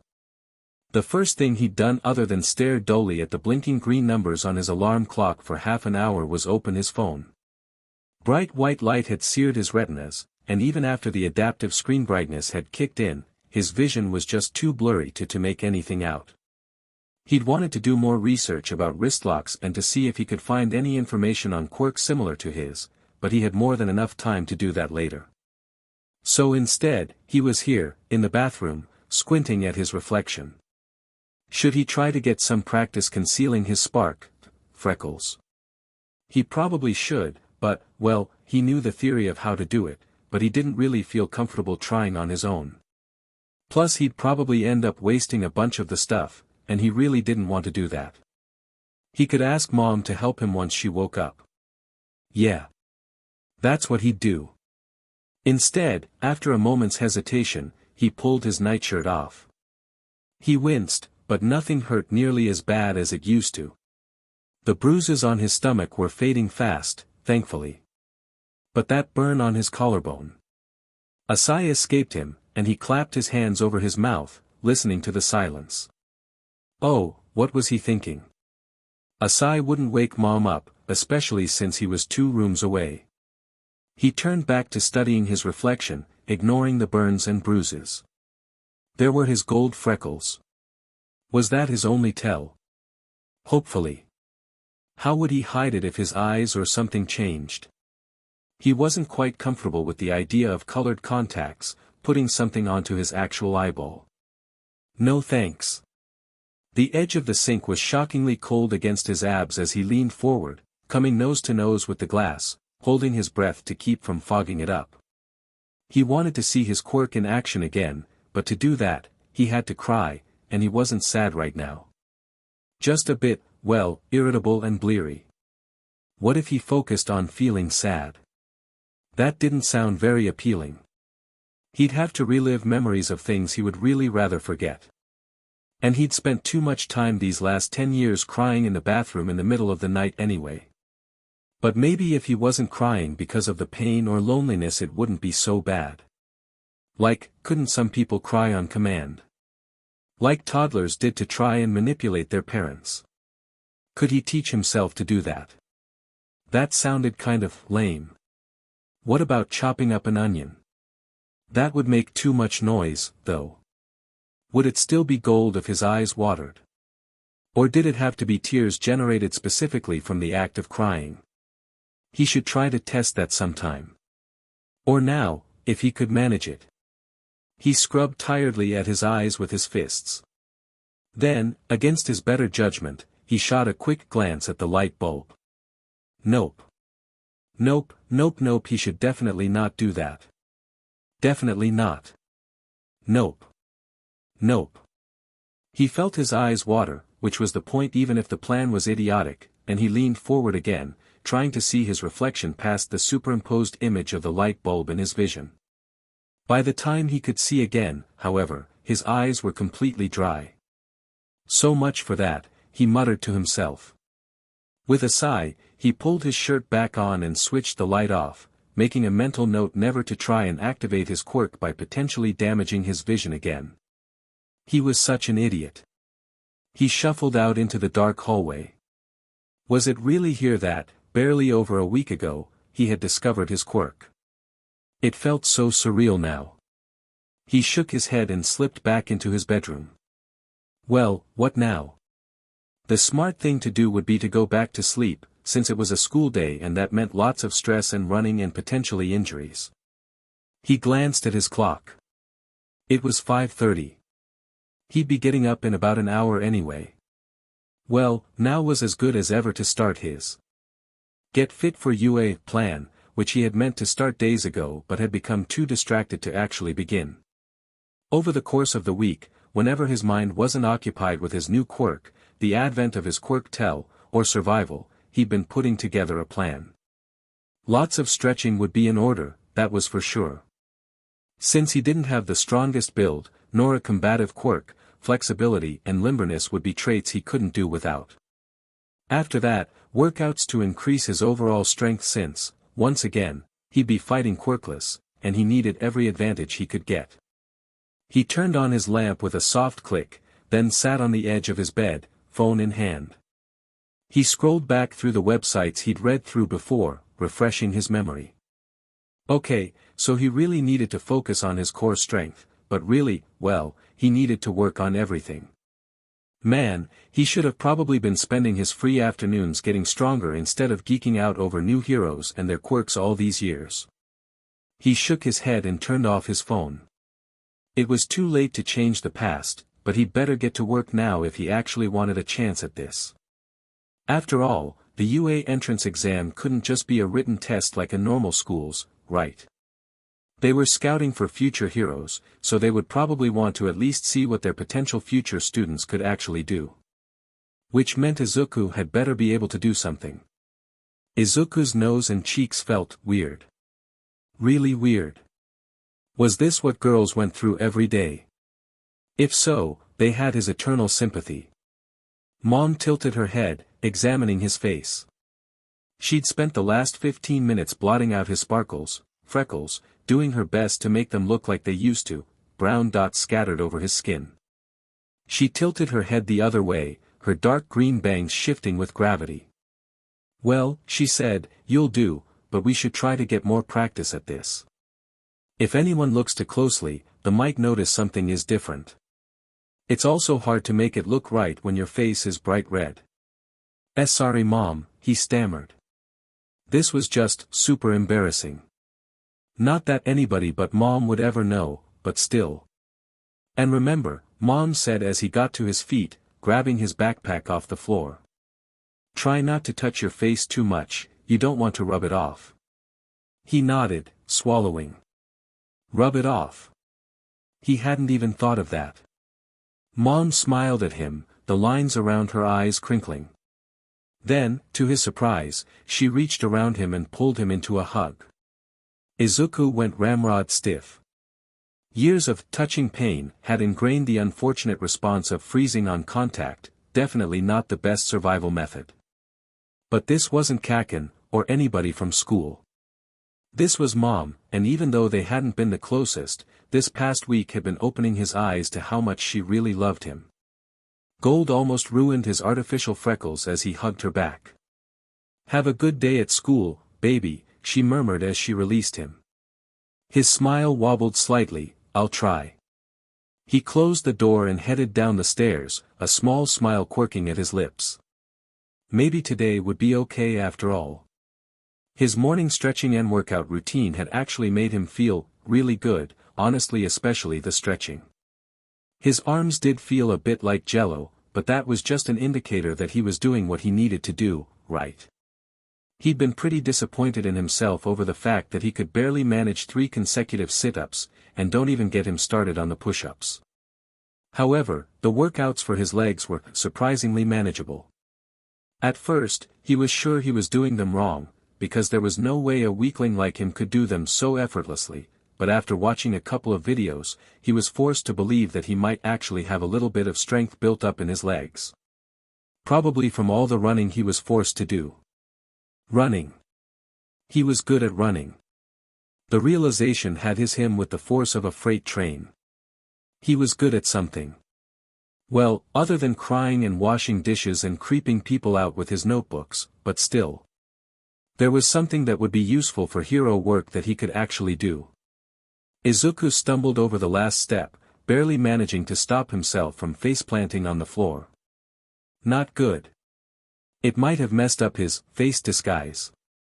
He was refusing to call it makeup. That was worse than calling his freckles sparkles. Way worse. So much worse it was crazy. Finally he reached the street. It was pretty cold, there was frost on everything, but at least there was no wind. The walk to school would have been absolutely miserable if there had been. He took a deep breath of cold air, fortifying himself for the day ahead. Then he took off down the sidewalk, his backpack bouncing. There was only one way to go, and that was forward. Jin Konoha waved goodbye to the young couple who had just purchased a very expensive diamond engagement ring. It wasn't his place to judge, especially considering he was the one who sold them the ring in the first place, but he just didn't understand why someone would spend so much money on an engagement ring. Why not save your money for the actual wedding ring? It was far more important, after all. He ran his long, pale fingers over his hair, smoothing the silvery leaves into place. It was odd that Mother hadn't overseen the transaction. He had only been working here for a month, so he would have thought she'd want to keep an eye on him while selling pieces of jewelry that cost millions of yen. Unless she was finally starting to loosen up, but even the idea of that felt like it was bordering on the insane. Jin couldn't for the life of him understand why Father had married her. And where was she, anyway? Frowning, Jin pushed through the door to the back rooms, listening carefully. Everyone always assumed, when they learned his mother was Russian, that she would be tall, strong, and with a warm, hearty disposition, but Yelena was the shortest in the family and could actually have been carved from ice. It was an odd juxtaposition, but he was used to her cold demeanor. He followed a very faint rustling sound to the testing room, finally finding her sitting with her back to him, focusing intently on whatever she had in her hands. "I just sold a ring, Mother," Jin declared, hoping his atrocious lack of specifics would get a rise out of her. It didn't. That was most unusual. He frowned in confusion, walking up beside her. "What have you got there?" "Wait." He stiffened in shock. "Is that one of that nice green-haired lady's gold pieces?" His mother gave him a sharp glare at his outburst. "Yes." What, why do you have that?" "She said she wasn't selling." "Don't tell me you stole it from her." Jin couldn't believe it. Sure, she was cold, and she often ignored people's boundaries, feelings, and everything else, but to steal. How could she, had she done this before? She gave him an even harsher glare. "I did not steal this. It fell from her bag in her haste to leave, and I did not realize it until after she was gone." But, he stammered, the gears in his brain grinding to a standstill, "but it's been over a week. Why didn't you try to return it? It belongs to her." She turned back to the strangely shaped drop of gold. "If I am not mistaken, you failed to ask for her name, correct?" Yes." "Do you know where she lives, then?" "No." "How, then, do you propose we return it to her?" "We do not know her name, who she is, where she's from, nor where to find her." Heavy silence fell, his anger dissipating. "I am sorry, Mother. You are forgiven.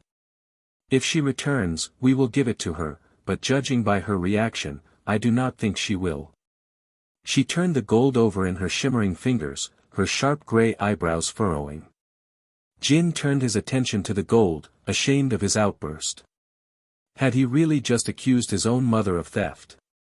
He stood in silence for a while, wondering if it would be best if he returned to the front, but now that his initial panic had worn off, curiosity was beginning to grip him. "You said it was the purest gold in the world?" he asked quietly. She nodded, still frowning, transferring the drop to her other hand. "Or at least I thought. When I tested it that day, I was absolutely certain of my proclamation. However, testing it again, something about it is off." "Off?" he repeated, sitting on the stool beside her. "How so?" It was odd of her to second-guess herself, and even more so to use common terms like off. She huffed in irritation, though not at him. He realized, "It's not that it is low quality, I would have detected that straight away. It's not as pure, however, as I first believed. No, there is something odd about it that somehow managed to trick my quirk. I tested it traditionally just now, and it is indeed high quality, very pure gold, but there is something unnatural about it. Unnatural. Jin muttered, digesting her words. Trick your quirk. What, how? What do you mean? I mean, she said, setting the drop down in a round glass container. That there may be something going on here that we do not want any part of. Whether someone is adding some chemical to the gold, or using a quirk to tamper with it, I do not know. But I think we should not even try to contact that woman, even to return it to her. Jin ran a hand through his hair again, his face pale. She seemed so nice. I'm not saying that she was some criminal, his mother corrected sharply. She acted like she had no idea what the gold even was, but you noticed the way her eyes filled with fear when I told her it was so pure. Perhaps she knew something, and she was hoping it wasn't true. To be honest, I don't know what to think of it. Jin swallowed slightly. Who would have thought that a nice little woman asking to have a piece of gold tested could be connected to something potentially, well. What should we do? He asked her. She turned to face him, sliding the glass lid onto the container. I am going to take this to the police. Chapter 6. Tsukachi glanced down at the little piece of gold sitting inside the glass container on his desk. He felt winded. Mrs. Konoha would have made a formidable hero, or villain. The thought was enough to make him shudder. He sighed heavily, propping his elbows on the paper-strewn desk and rubbing the corners of his eyes. This was weird, and he'd seen and heard his share of weird things. Or maybe it was just Mrs. Konoha that made it feel that way. Everything she had said was true, from her description of the little round, green-haired woman that had brought the gold, to her sharp-tongued explanation of her own quirk and what she'd found inside of the gold, what she thought of it, the lot. He tried explaining to her that yes, of course, if any evidence for any wrongdoings involving the gold came up, they would look into it, but without any more evidence they really had no reason to, but she had been rather insistent. He supposed that, yes, if someone was tampering with or, potentially worse, counterfeiting gold, they would have a case, but as it was. The smell of strong, dark coffee reached his nose seconds before Aizawa shoved a steaming mug in his face. Tsukachi looked up at the ragged hero, thanking him with a mumble and taking the offered drink. Aizawa dropped into another chair, steadying his own mug before wheeling himself closer to the detective. Hard day? He asked, his voice gravely and slow. Tsukachi glanced at his friend's face again. His eyes looked more bloodshot than usual, there was grime in his tangled black hair, and a dark bruise growing on his left cheekbone. He didn't know why he was surprised the hero came here instead of heading home. And it's only 10 in the morning, he chuckled dryly, massaging his forehead with his thumb and first finger. He sipped his coffee, trying to block out the sounds of the station as his headache began to spread. But what do I have to complain about? It looks like you had a rough shift. Aizawa mumbled, tilting his head back and chugging his coffee like some sort of madman. Another trigger user. Ah, CRP, Tsukachi muttered. I thought we had that mess cleaned up. So did I, but I'm pretty sure there's a Yakuza or two here in Mizudafu selling the stuff. Tsukachi resisted the urge to groan and beat his head against the desk. First a robbery, then a couple of villain attacks, now Yakuza and Trigger, and this darn piece of gold. He gestured helplessly to the glass container. Aizawa frowned at it, blinking tiredly. I only heard the tail end of your conversation with that woman, but it does sound interesting. She said there were quirk traces in it. Something like that. Or an unknown chemical, although she pretty much disproved that theory herself during our conversation. He took another swig of his coffee, resisting the urge to make a face.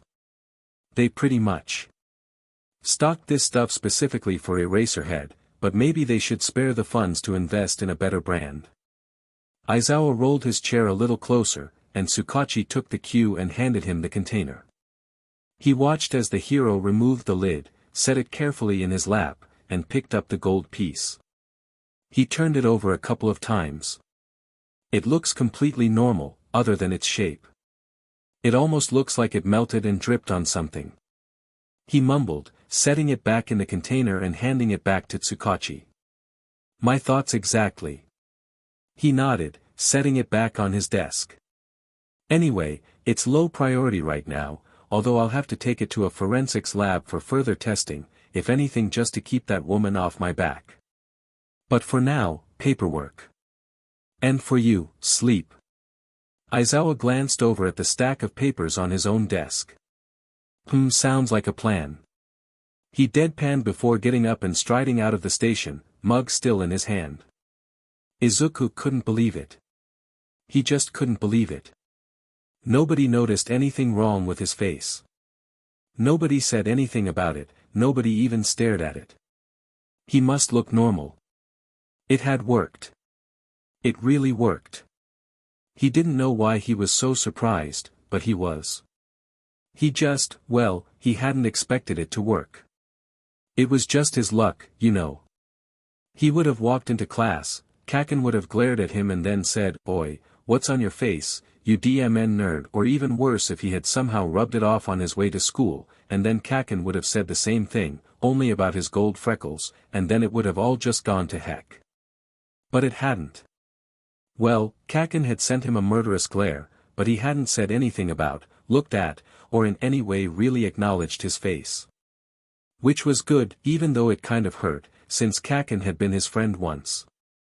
Although, as the day progressed, Izuku was starting to get a bit, nervous. His classmates were acting like normal, ignoring him, whispering about him, laughing at him and trying to trip him, respectively, but Kacchan, he was acting kind of weird. He hadn't spoken to him at all, not even to make fun of him. He hadn't chased him down or beat him up, but whenever Izuku glanced around, there he was, looking murderous and shooting glares his way. When he was hurrying to grab things from his locker before someone could grab him, Kacchan was standing in the middle of the hall, turning slowly to face him. When he hid in his usual spot in the back of the cafeteria at lunch, he looked up from his food to see Kacchan in the middle of the chaos, giving him a snarl. When he headed to class, head ducked to try and avoid attention, he could feel eyes on his back and turned to see Kacchan, about 10 feet back, surrounded by his lackeys. Wherever he went, Kacchan was there. It was terrifying. And then, when he saw two of Kacchan's friends glance back at him, grin, and do a high five, it clicked. Kacchan was implementing terror tactics. It was working. He was having a hard time focusing on his schoolwork, having a hard time doing anything as he waited for the other shoe to drop. Because it was going to. It always did.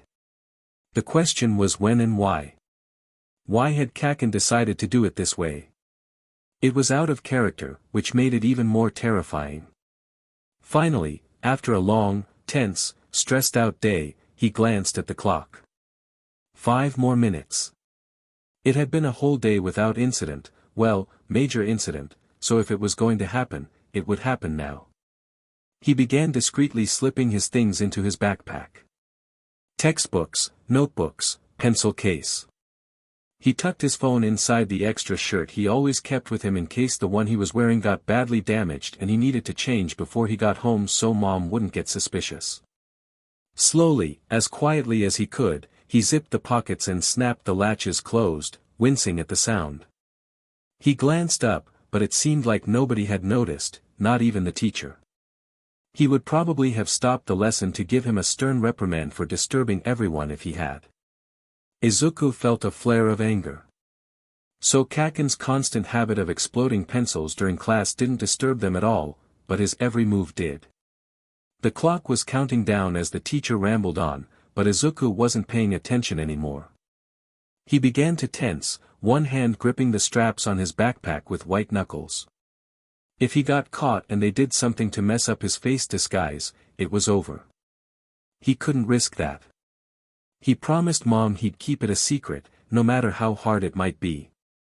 10, 9, 8. He counted the seconds down in his head, eyes glancing from the clock, to Kacchan, to the door. What was the optimal strategy here? 7, 6. To bolt and be the first one out the door. Or should he wait for a couple seconds and try to get lost in the crush of students? Which would be better? 5, 4, 3. He gripped his backpack tighter. No time. No time. He just had to run. The instant he could. 2. 1. The bell rang and Izuku leapt from his desk as the others started climbing to their feet or stuffing their books in their bags. He darted through the maze of desks and threw the door open before anyone could say a word. He's getting away, Bakugo. Oh no. That was Fingers. So they did have a plan. Oi, get back here, you DMN nerd. Kacchan yelled the famous words, but Izuku didn't look back. He just ran. He skidded around the corner, nearly losing his balance, and he tried to avoid knocking into a couple of startled second-years emerging from their classroom. He managed to keep ahead of his pursuer despite his heavy backpack and burning lungs and people who kept getting in the way. He did have a lot of practice at it, though, but this time felt different somehow. Bakugo was gaining ground by the time Izuku slid around the final corner. A couple of girls were just leaving, the front doors swinging slowly closed behind them. He'd get caught if he had to stop and open them again. Breath coming in gasps, he put on a burst of speed, grabbing the edge of the door and flinging it open, hurtling past the trio of yelping girls and taking off down the street as fast as his legs would carry him. Which wasn't fast enough. He could hear Kacchan behind him, letting off small explosions to propel him forward. CRP. He couldn't mock that. He was going to get caught. Izuku's legs were absolutely on fire. He may be a good runner, but even he couldn't outpace an explosion-propelled, murderous teenager, no matter how hard he tried. He resisted the urge to scream as Kacchan slammed into him, driving him into the pavement. The rough surface dug into his face, and he could feel the warm, sticky sensation of BLD on his skin. At least it would cover his freckles. Heart pounding, he tried to SCK in some much-needed oxygen, but a pair of scaldingly hot hands pressed down on his back, Kacchan's entire body weight behind them. Izuku couldn't breath. Did you really think you could outrun me, Deku? He spat the nickname like it was poison. You seriously think I'm that weak? Izuku wanted to say no. He wanted to tell Kacchan that he knew he was strong, that he had always been the strongest, but he couldn't. Mercifully, Kacchan eased off as his lackeys caught up with them, panting and wiping sweating brows. You caught him. Nice. He was really moving for a second. Too bad for him, he's such a weakling. Can't believe he thought he could get away. Stupid quirkless piece of. Kacchan hauled Izuku to his feet with a growl, scowling as Izuku gasped for air. They dragged him back towards the school, ducking into an alley. The alley. They took him here a lot. It was a perfect spot, a dead end with a large dumpster blocking most of the view from the road. An alley with no way out. Izuku was trying desperately not to cry as Kacchan released his death grip, kicking him to the ground. Still gasping, he shuffled away from them, eyes darting from face to leering face as his back hit the grimy wall. Kacchan, please, Kacchan, Kacchan, Kacchan. Kacchan snarled, always begging, Kacchan, don't. Kacchan, please. Stupid, worthless Deku. He took a step closer, small explosions popping in his hands. Izuku's eyes zeroed in on them, his heart jumping in anticipation of the burns. He hugged his backpack, which had fallen off at some point, to his chest, fingernails digging into the skin of his opposite hand in an attempt to keep the tears at bay. What had he done? He hadn't been talking about being a hero as much at school. He hadn't been trying to hang out with Kacchan, hadn't done anything. What's been going on with you, huh? You've been acting weird lately. Kacchan paused for a second, well, weirder than normal, which is saying something for you. His lackeys laughed like he'd just cracked a hilarious joke. Is it because of that little move you pulled in the cafeteria, huh? He demanded, leaning closer, pupils narrowing to dots, you looking down on me. You think I'm weak, huh? Izuku managed to climb to his feet despite his shaking legs. His vision was beginning to blur. He needed to get out of here before he lost it. He couldn't let them see. Answer me, damn it. Kacchan roared, reaching for him with a sparking palm. Izuku felt the first tear escape. No. He ducked his head, grabbing his backpack by the straps and swinging it with all the strength he could muster. It connected with a sickening crunch, but he couldn't see what he'd hit. He couldn't see anything. He could feel the tears coming now, blurring his vision and streaming down his face, and the only thought in his head was that he had to get out of here, now. Whoa. What the, did he just hit Baku? Gritting his teeth, he swung again, ignoring the voice screaming in his head to stop. He hit someone else, heard the cry of pain, and swung again.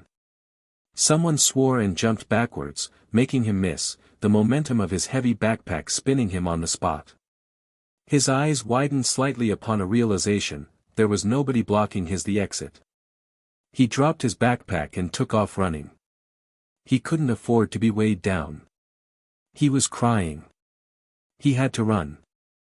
He held a sleeve to his face in a desperate attempt to conceal his tears as he turned onto the road and ran for home, ignoring the burning, ignoring the way his pulse was beating in his head, ignoring everything as he ran, and ran, and ran. Suddenly, something was in his way and he couldn't run, slamming into the thing at force and knocking it over, him going down with it. Something painfully hard dug into his stomach. Whoa, dude. A startled voice cried. He glanced up in horror, barely able to see whoever it was he had hit through his tears. All he could see was dark hair, sharp teeth, and startled red eyes. Red eyes. A keening sound escaped Izuku's feet as he scrambled to his feet. Dude, are you okay? Do you need help? The guy asked, getting to his feet as well. He was staring directly into Izuku's eyes. His eyes. Where the gold was coming from. Dude, for real, you're scaring me. Do you need me to call somebody? You look hurt. Izuku shoved past him, running as fast as he could. Wait. The guy called, but he didn't listen. He just ran. Kirishima was having a bad day. He felt awful. Why hadn't he moved? Why hadn't he done something? Those girls needed help, and he couldn't move. At least that girl Ishido had done something, and everyone was okay, but how could he hope to be a hero if he couldn't act when people needed him to? He stared miserably down at his hands, hardening and unhardening them. This quirk, what was it even good for?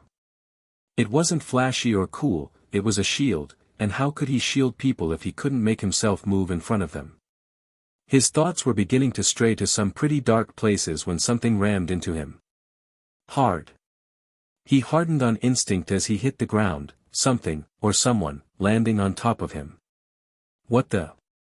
He looked up as the culprit scrambled off, his heart leaping into his throat. It was a kid around his age, or maybe a bit younger, judging by his size, but that wasn't the issue. The issue was that he was trembling violently, had BLD on his face, and was crying. A lot. Whoa, dude. The word slipped out before he could stop himself. CRP. That was probably not the best thing to say to someone who was in trouble. Oh, man, he was in trouble, wasn't he? The kid whined in what sounded like terror and scrambled away from him. Kirishima leapt to his feet, holding his hands up placatingly. Dude, are you okay? Do you need help? He asked. He couldn't stand back and let something bad happen. Not again. This kid, he looked like he needed saving. The kid didn't answer. He just stood there, frozen, eyes wide with, well, terror. Wait, what was up with his tears? It looked like gold. Dude, for real, you're scaring me. Do you need me to call somebody? You look hurt. The kid ran past him, wiping the BLD and whatever the heck. That gold stuff was off of his face. No. No. He couldn't let this happen. He glanced the way the kid had come, but didn't see anybody that looked like a pursuer. Taking a breath, he took off after the green-haired kid. Wait. It's okay. He shouted. How was the kid so fast? Was it his quirk? Or was Kirishima just an abysmal runner? Come back. I can help you. It's okay. Just when he was beginning to think he wasn't going to be able to catch him, that he was going to fail again, the kid collapsed in a heap on the ground. A spike of fear stabbed his stomach and he put on a final burst of speed, slowing and dropping to his knees beside him. He hovered uncertainly, unsure of what to do. The kid had curled into a ball, his arms around his head, breathing in a very alarmingly ragged and shallow way. Oh, CRP, was he having a panic attack? How did you handle that? He glanced around, but the few people nearby were either ignoring them or sending slightly concerned glances their way. What the heck? Why wasn't anybody helping? Were they waiting for a hero to show up and take care of it? The kid choked on a particularly violent sob, regaining Kirishima's undivided attention. It's alright, dude. You're fine, okay. You're okay, he said, placing his hand on the kid's back and rubbing slowly. You're alright. Nobody's hurting you. Just breath, okay. Yeah, just focus on that. Okay, the kid whispered, trembling beneath Kirishima's hand. Kirishima didn't know what came over him then, but for some reason, he had never felt more protective and angry in his entire life. Chapter 7 Izuku knew he should be very worried right now. After all, this guy was literally watching him cry, like he was actually seeing his quirk in action right now.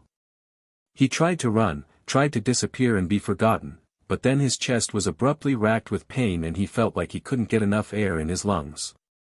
The world had gone all sideways, his vision lagging like a bad video game as he collapsed, the smell of concrete in his nose.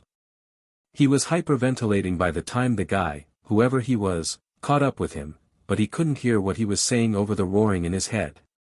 He just hit Kacchan with his backpack. Oh man, he just hit Kacchan. And one of his friends, he attacked them. For real. They were going to kill him. They would catch him and kill him and nobody would find his body and then mom would be all alone. Oh no, oh no, oh no, oh no, no, no, no, no, no, no. He became gradually aware of a hand on his back, warm and rubbing, along with a voice. He didn't recognize it. At first it only fueled his terror, but slowly, he began to distinguish the words. Alright. Nobody's hurting you. Just breath, okay. Yeah, just focus on that. The voice said, the hand on his back switching from rubbing to uncertain patting. Breathe. Breathe. Yeah, that was a good idea. Okay. He whispered, sking a shuddering breath through his teeth. The hand switched back to rubbing. He wasn't sure how long he lay there, his arms around his head in an attempt to ward off the kicks and explosions that would inevitably come. But, they didn't. The only thing touching him was the hand on his back. He must have laid there for a long time, the wind chilling him, the hard concrete beneath him digging into his bony areas, his limbs gradually going numb. Eventually his breathing began to even out, the tears streaming copiously from his eyes finally slowing. He lay there for another few seconds, feeling much too tired to deal with whatever was going to happen when he sat up. No doubt he'd have to pick himself up and run, or worse, try to explain himself. He didn't want to do it. He wanted someone to wrap him in a blanket and carry him home and make him some hot tea to drink while he watched hero fights on TV. But no one was going to do that. He had to take care of himself. Pick himself up. It's what a hero would do, isn't it? With a final shuddering breath, he uncurled, slowly stretching out and pushing himself into a sitting position. Everything was stiff, and his face hurt and his whole body just felt unwell. Hey there dude, the guy said hesitantly, and Izuku looked up at him from beneath his messy green curls, hoping they would help hide the gold dripping off his stinging face. The guy was about his own age, with mid-length dark hair, red eyes, shark-like teeth, his quirk, and a little scar on one eye. Are you okay, man? The guy asked, looking genuinely concerned, which would have been something to analyze in and of itself if he wasn't so afraid right now. Izuku ducked his head, trying to hide inside the collar of his school uniform. I'm fine. I am so sorry for bothering you, I didn't mean to, dude, you literally just had a panic attack. Also you've got BLD on your face. How is that, fine? He exclaimed, running his hands through his hair. And also, what the hell, man? Who did this to you? Izuku climbed unsteadily to his feet, tense, the other guy following suit. He put a rough, blocky hand on Izuku's shoulder, making him flinch. Dude, seriously, who do I need to call? And nobody. Izuku said, waving him off. Please don't call anybody. It's just, I freaked out and I guess I skinned my face at some point. Speaking of which, the taller boy started, peering at Izuku's eyes, what's this gold stuff? Is it your quirk? Is that why whoever it was beat you up? Nobody beat me up. He insisted with a flail of his hands, then curled in on himself, hiding his face in his arms. Yeah, the gold stuff is my quirk, but please don't tell anyone about it. Please, I will pay you cash money if you'll swear. The other guy held up his hands, whoa, dude, no way. How could I hope to call myself a hero if I took hush money? Not happening, dude, but, don't worry, I promise you I won't tell a soul. Cross my heart and hope to die. He drew an X across his chest. Izuku gave him a pained look. This wasn't good. From his experience, people never kept their promises, not unless they had a lot to lose over it.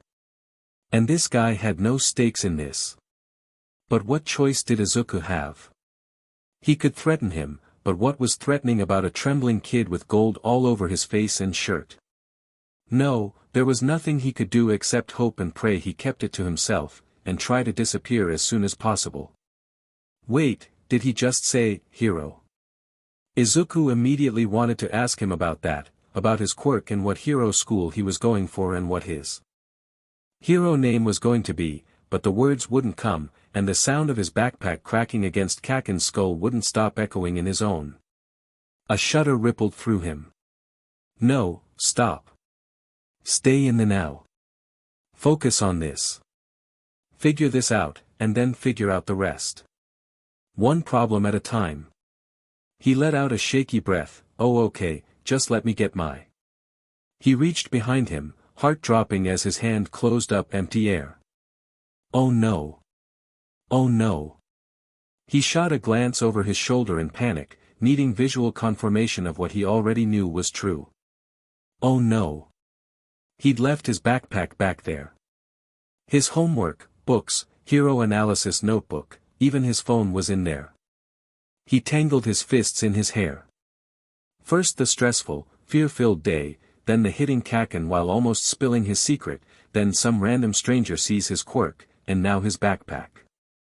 Could the day actually get any worse? What's the matter, dude? The guy asked, making Izuku jump, you're not hurt anywhere else, are you? I left my backpack, he blurted before he could think better of it, glancing down the street in the direction of Aldra. Had Kacchan really not followed him? Had Izuku actually hurt him? Those books were heavy, after all. Oh man, he was going to be in so much trouble. So much trouble. Was he going to get expelled? He couldn't put Mom through that.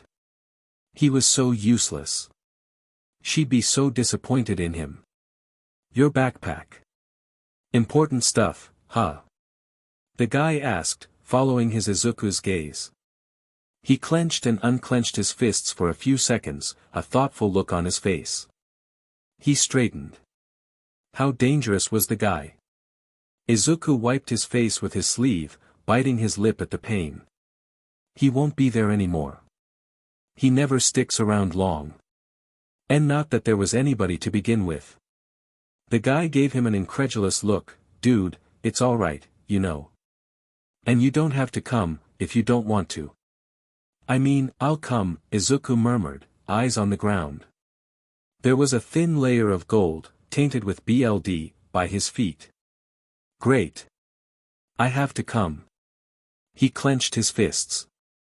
To borrow the guy's words, how could he hope to become a hero if he couldn't even bring himself to do something as small as this? This guy was seriously offering to go and look for his backpack, even though he didn't know where to even look and seemed to be under the impression that he'd been beat up by somebody dangerous. Well, Kacchan was dangerous, but not like that. It was already bad enough that he'd knocked the guy over and made him feel obligated to help him through a panic attack. Great. A panic attack, so how could he sit back and let this guy literally go looking for his backpack? A sharp-toothed grin split the guy's face. Alright, dude. That's pretty manly of you. Izuku met his gaze, fingering his sticky face. You think so? Yeah. Now, do you mind leading the way? I don't actually know where you came from. He rubbed the back of his neck awkwardly. Izuku took a steadying breath and headed back down the sidewalk, keeping his head down. This was probably a very, very bad idea. For all he knew, this guy took one glance at his tears and decided to cash in. What if he was trying to trap him? But if that was the case, why was he having him lead the way? Maybe he was unfamiliar with the area and was using Izuku to lead him to a nice, secluded spot. Ah. None of it was making sense.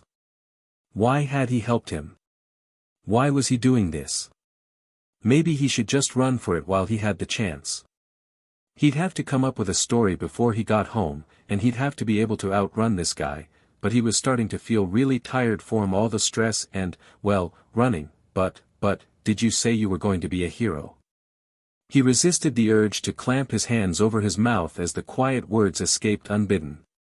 The guy smiled, though it was a little wobbly and uncertain. I'm going to try, but I haven't got the flashiest quirk, plus, well, I haven't got the most heroic spirit, I guess. His shoulders slumped. Izuku peeked around the corner of a building before scurrying forward. What makes you say that? He asked. If he could keep the guy talking, maybe he would be distracted enough that Izuku could give him the slip after they found whatever was left of his backpack. And hopefully not the other way around. The guy grimaced. I'd rather not say. It's still a pretty sore topic. It only happened this afternoon, anyway. Kirishima wasn't sure what had gotten into him. Maybe he was just trying to compensate for his extremely unmanly failure that afternoon. At any rate, he'd wandered pretty far from his regular path before Green Boy had ran into him, so he would be very late getting home anyway, even if he didn't go with him to find his lost backpack. It might even be dark by the time he got back. Mom and Dad were going to be so worried. He should have texted them. He followed the shorter boy around a corner, noticing the way his narrow shoulders were tensed and his whole body radiated nervous energy, like he was ready to run for it at the drop of a pin. Man, who beat him up? He'd like to get his hands on him and just, okay, so that wasn't a very chivalrous or manly thing to think, but still. The two made small talk the whole time, though it seemed that neither of them were really listening to the other. Kirishima kept scanning the area for anyone shifty looking, but it was mostly school kids and their parents, nobody suspicious. They rounded another corner, and Kirishima caught sight of a school building farther down the street. The little guy tensed even more, if that were even possible, and began slowing almost imperceptibly the closer they got. An alley yawned to one side of them and the kid froze, glancing around before darting inside. Ah, man. He muttered, coming to a halt behind the drafty, dingy alley's dumpster. A bright yellow backpack, very grime-smeared, was lying in a heap on the filthy ground, its contents spread violently around. The kid gave a shaky sigh and began gathering up his trashed belongings. Kirishima looked around one more time before helping out. The alley was textbook mugging territory. For real. A complete cliché. Poor kid. He picked up a suspiciously singed notebook, flipping it closed and reading the messily scribbled note on the front. Hero analysis for my future, he read, the kid's head snapping up. So you're going for heroics too, dude. The kid gave a small nod as he shoved a couple of textbooks into his backpack. Yeah. It's always been my dream. Kirishima handed him the notebook and a handful of pencils he'd picked up. That's awesome, dude. Hey. What school? Maybe we're going to the same place. I was going to try for UA, he said as he zipped the bag shut and slung it onto his back, grimacing slightly as he did so. Me too. Kirishima exclaimed with probably too much enthusiasm. I'll look forward to it, man. See you there. The kid gave a wobbly smile. Anyway, thanks a bunch, and I'm really sorry for bothering you. He dropped into a bow, his backpack falling forward and threatening to overbalance him. No problem, dude, Kirishima said, returning his bow with a slightly less flexible one.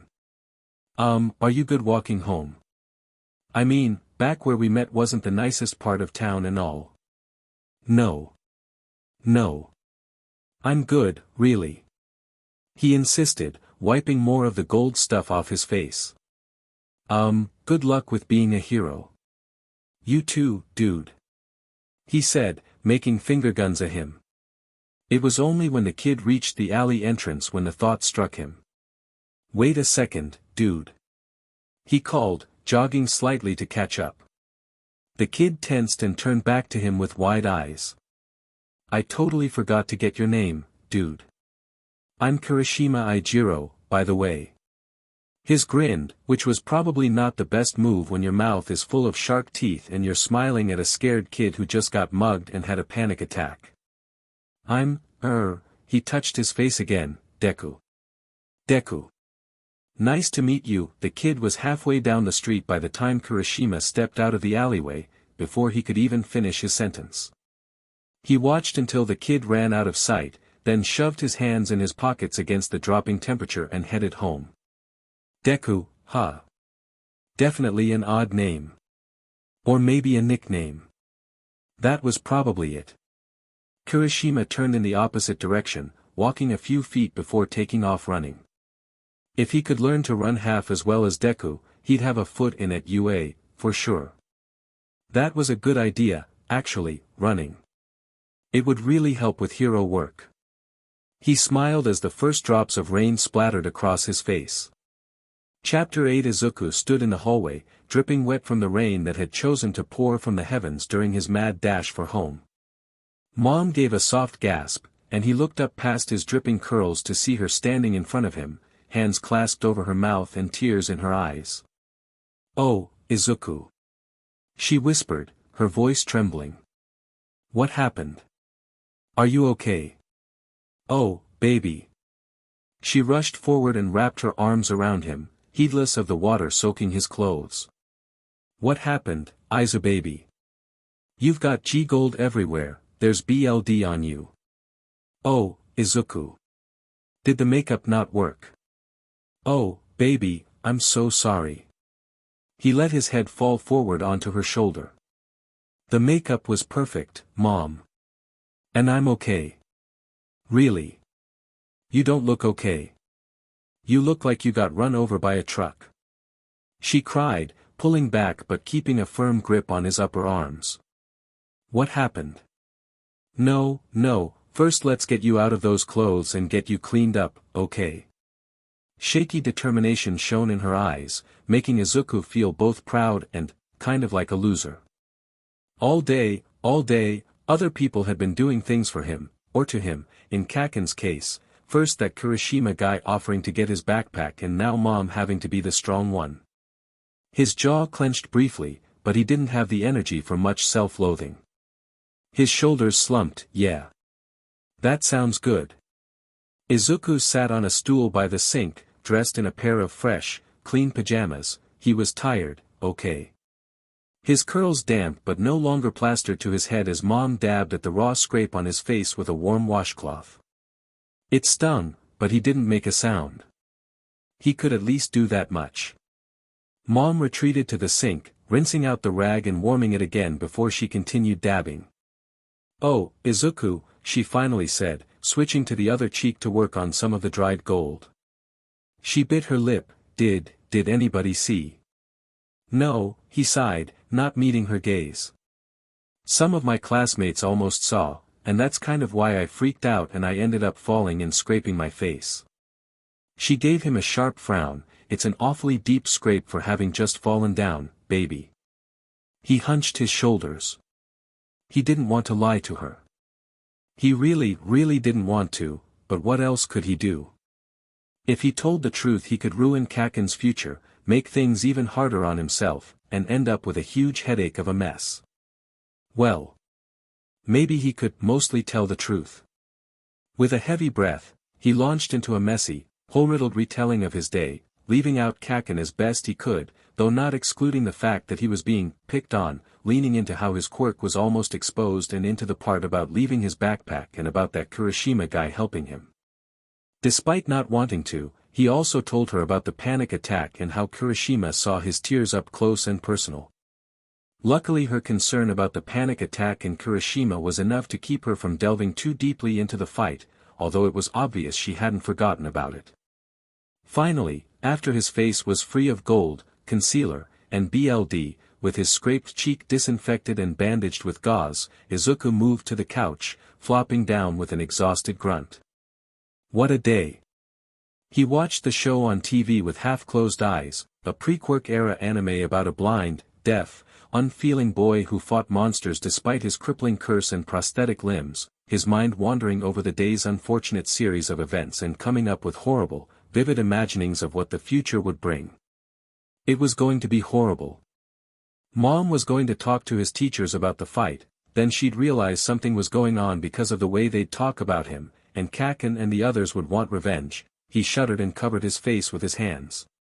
He still couldn't believe he'd hit Kacchan. Like, actually. For real.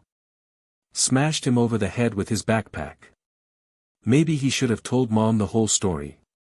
He was going to be coming home from school with worse injuries than this from now on, that was for sure, and he'd have a really hard time explaining that away. Slowly, he uncovered his eyes, brows beetling as he stared at the ceiling. Or would he? He'd fought back.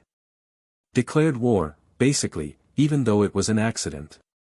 For better or worse, he wasn't just a punching bag anymore. Or didn't have to be, at least. His mind flashed back to that afternoon, not so long ago, in the cafeteria, when he'd accidentally wrist-locked Kacchan. First a wrist-lock. Now open attack, well, defense, actually, but he had a feeling nobody else would see it that way except Mom. And he didn't have to become an instigator. He could be a shield, not a spear, although maybe he could be a shield with sharpened edges. And for that, he needed to get stronger. A lot stronger.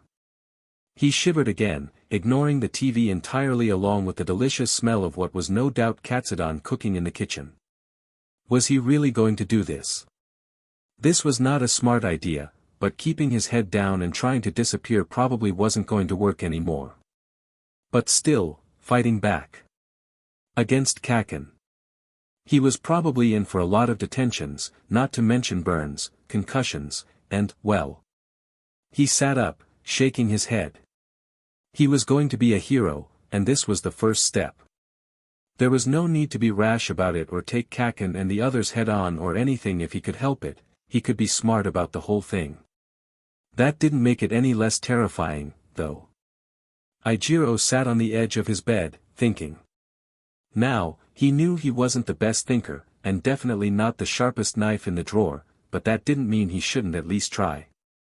First the incident with the giant villain that afternoon, then his run-in with, what did he call himself? Oh, right, Deku, and then that hologram recording of Crimson Riot that had fallen out of that book he'd just tossed across the room in frustration. It was all starting to come together, slowly, in his head. Everyone he'd run into today had needed help in one form or another, and his quirk, as boring as hardening might be, made him the perfect shield. Or will make him the perfect shield. I need to train, he said to his empty room. Train his quirk, train his mind, train his body, train everything. And if he could learn to run like Deku, he could jump into action faster, a quick, flashing shield that would always make it in time to save, so that no one who stood behind him would ever have to bleed. Someone dependable. A hero, like Crimson Riot. He'd have to thank Deku when they both made it to UA. Kacchan glared at his desk, palm sparking. His head felt like CRP, and there was a very, very dark and tender bruise spreading across his temple. He gnashed his teeth. Stupid freaking Deku. Who did he think he was, taking a swing at him like that? Like he was more than just a pebble, huh? Like he thought he was actually something. Like he thought he could actually be a hero. Gimme a break. He seethed internally, hissing as his skull throbbed. And then the nerd had gotten away, scot-free, the rest of those extras too cowardly to do anything but watch, catching flies in their gaping mouths. Stupid extras. Stupid Deku. It was almost a shame that those extras were smart enough to keep it quiet. He could practically feel them, sending each other nervous glances behind his back. He was itching for an excuse to PND them, but he might not get away with it like he did with Deku. They may be extras, but at least they had quirks, crappy as they were. And they knew their place, most importantly. And the stupid nerd hadn't even shown up today. Coward. If he wanted to be a hero, he shouldn't hide at home like a scared little bunny. There was a hiss and a bang as his pencil, gripped tightly in his fist, exploded, a shower of wood splinters bursting outward. Teach ignored it, continuing on with his droll history lesson. Katsuki glared around, ignoring the way it made his skull throb, daring anyone to send him a frown, a look, anything, any reason to PND them into the tile. But nobody did. Usually that would have made him smirk and raise his chin, but today it only made him scowl deeper. Stupid Deku. Chapter 9. Izuku stirred the thin layer of gold in the bottom of a bowl with the tip of a toothpick. It was solidifying a bit quicker than he had expected. Well, actually he should have expected it, since even in its liquid form his tears weren't as hot as real molten gold. Or were they? Had his quirk done something to his eyes and skin to keep the tears from burning him? Or was it just that the tears themselves, as a product of his quirk, could stay in liquid form in lower temperatures? He frowned, propping his head in his hand while he traced swirls in the viscous gold. Strangely enough, even after close to 2 months, he had barely discovered anything about his quirk. It was proving remarkably difficult to analyze. He had all kinds of theories and possibilities, but he didn't have any way to test them. He had thought his own quirk, one in his own body, would be the easiest one to work on. But no. Most of his theories he had no way to even test. He had tried heating it up, but he hadn't learned anything from that. To get it as hot as he needed, the pan would just melt, and that was assuming their stove could produce that much heat in the first place. And he couldn't take it somewhere and have someone look at it and run the tests for him, because then they'd ask him where he got it from and he'd have to come up with some sort of lie, and he was sick of lying to people and he wasn't even good with coming up with lies. He shook his head, messy green curls spilling into his line of vision. It was so frustrating. He could look at someone else's quirk and waves of understanding and ideas would literally flood him, but with his own quirk. It was like he was standing in a desert next to a little puddle. He wondered if that was due to his quirk's nature or the fact that it was his, not someone else's. Speaking of quirks, it had been bothering him ever since his panic attack that he never asked what that Kirishima guy's quirk was. He knew it shouldn't bother him, but it had just been driving him up the wall. His only tell was his teeth, but he didn't seem very shark-like in any other respect, and he just couldn't analyze it with so little information. He'd kind of hoped he'd run into him again, but he hadn't. It was probably for the best anyway, since he had seen Izuku's quirk. He glanced down at the gold again, which was now just thick enough for the toothpick to stand on its own. He got to his feet with a sigh, stretching his legs. It wasn't going to do him any good sitting around here being gloomy and frustrated and annoyed with himself. "Mom! I'm going to go for a run," he called as he made his way across the living room. "Okay. Be careful, baby," she called back from the kitchen. "Try to be back in time for breakfast." "Okay," Izuku said.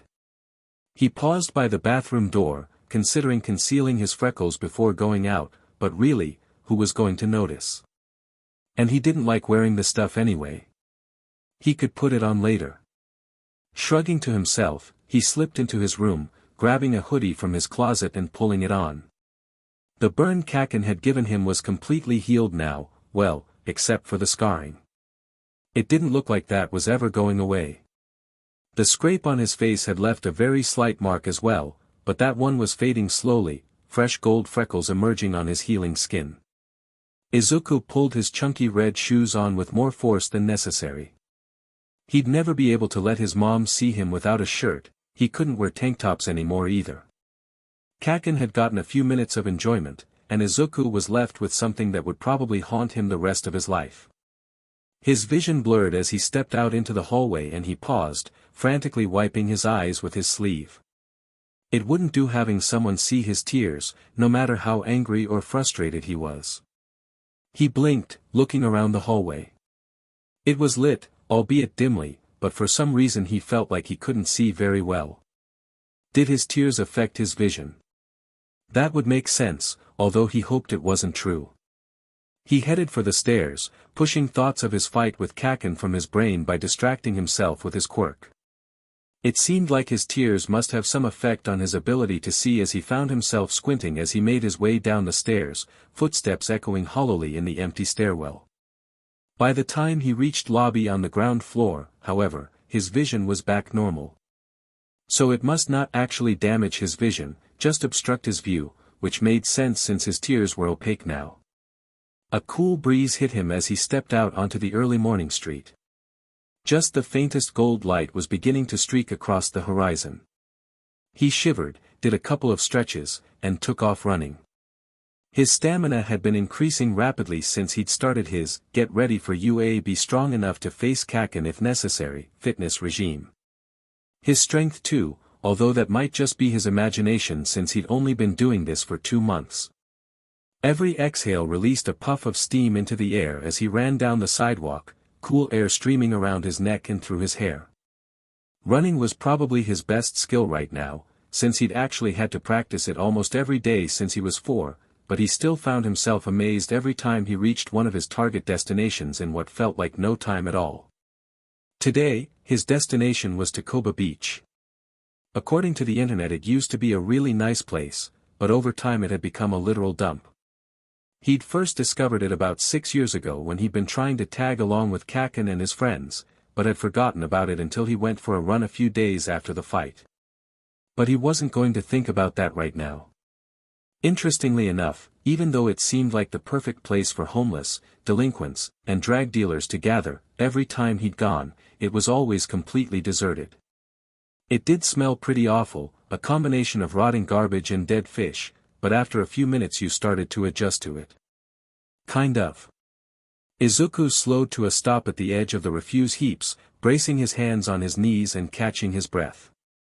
Against all logic, he really liked this place. It kind of felt like it was his, somehow, since no one else was ever there.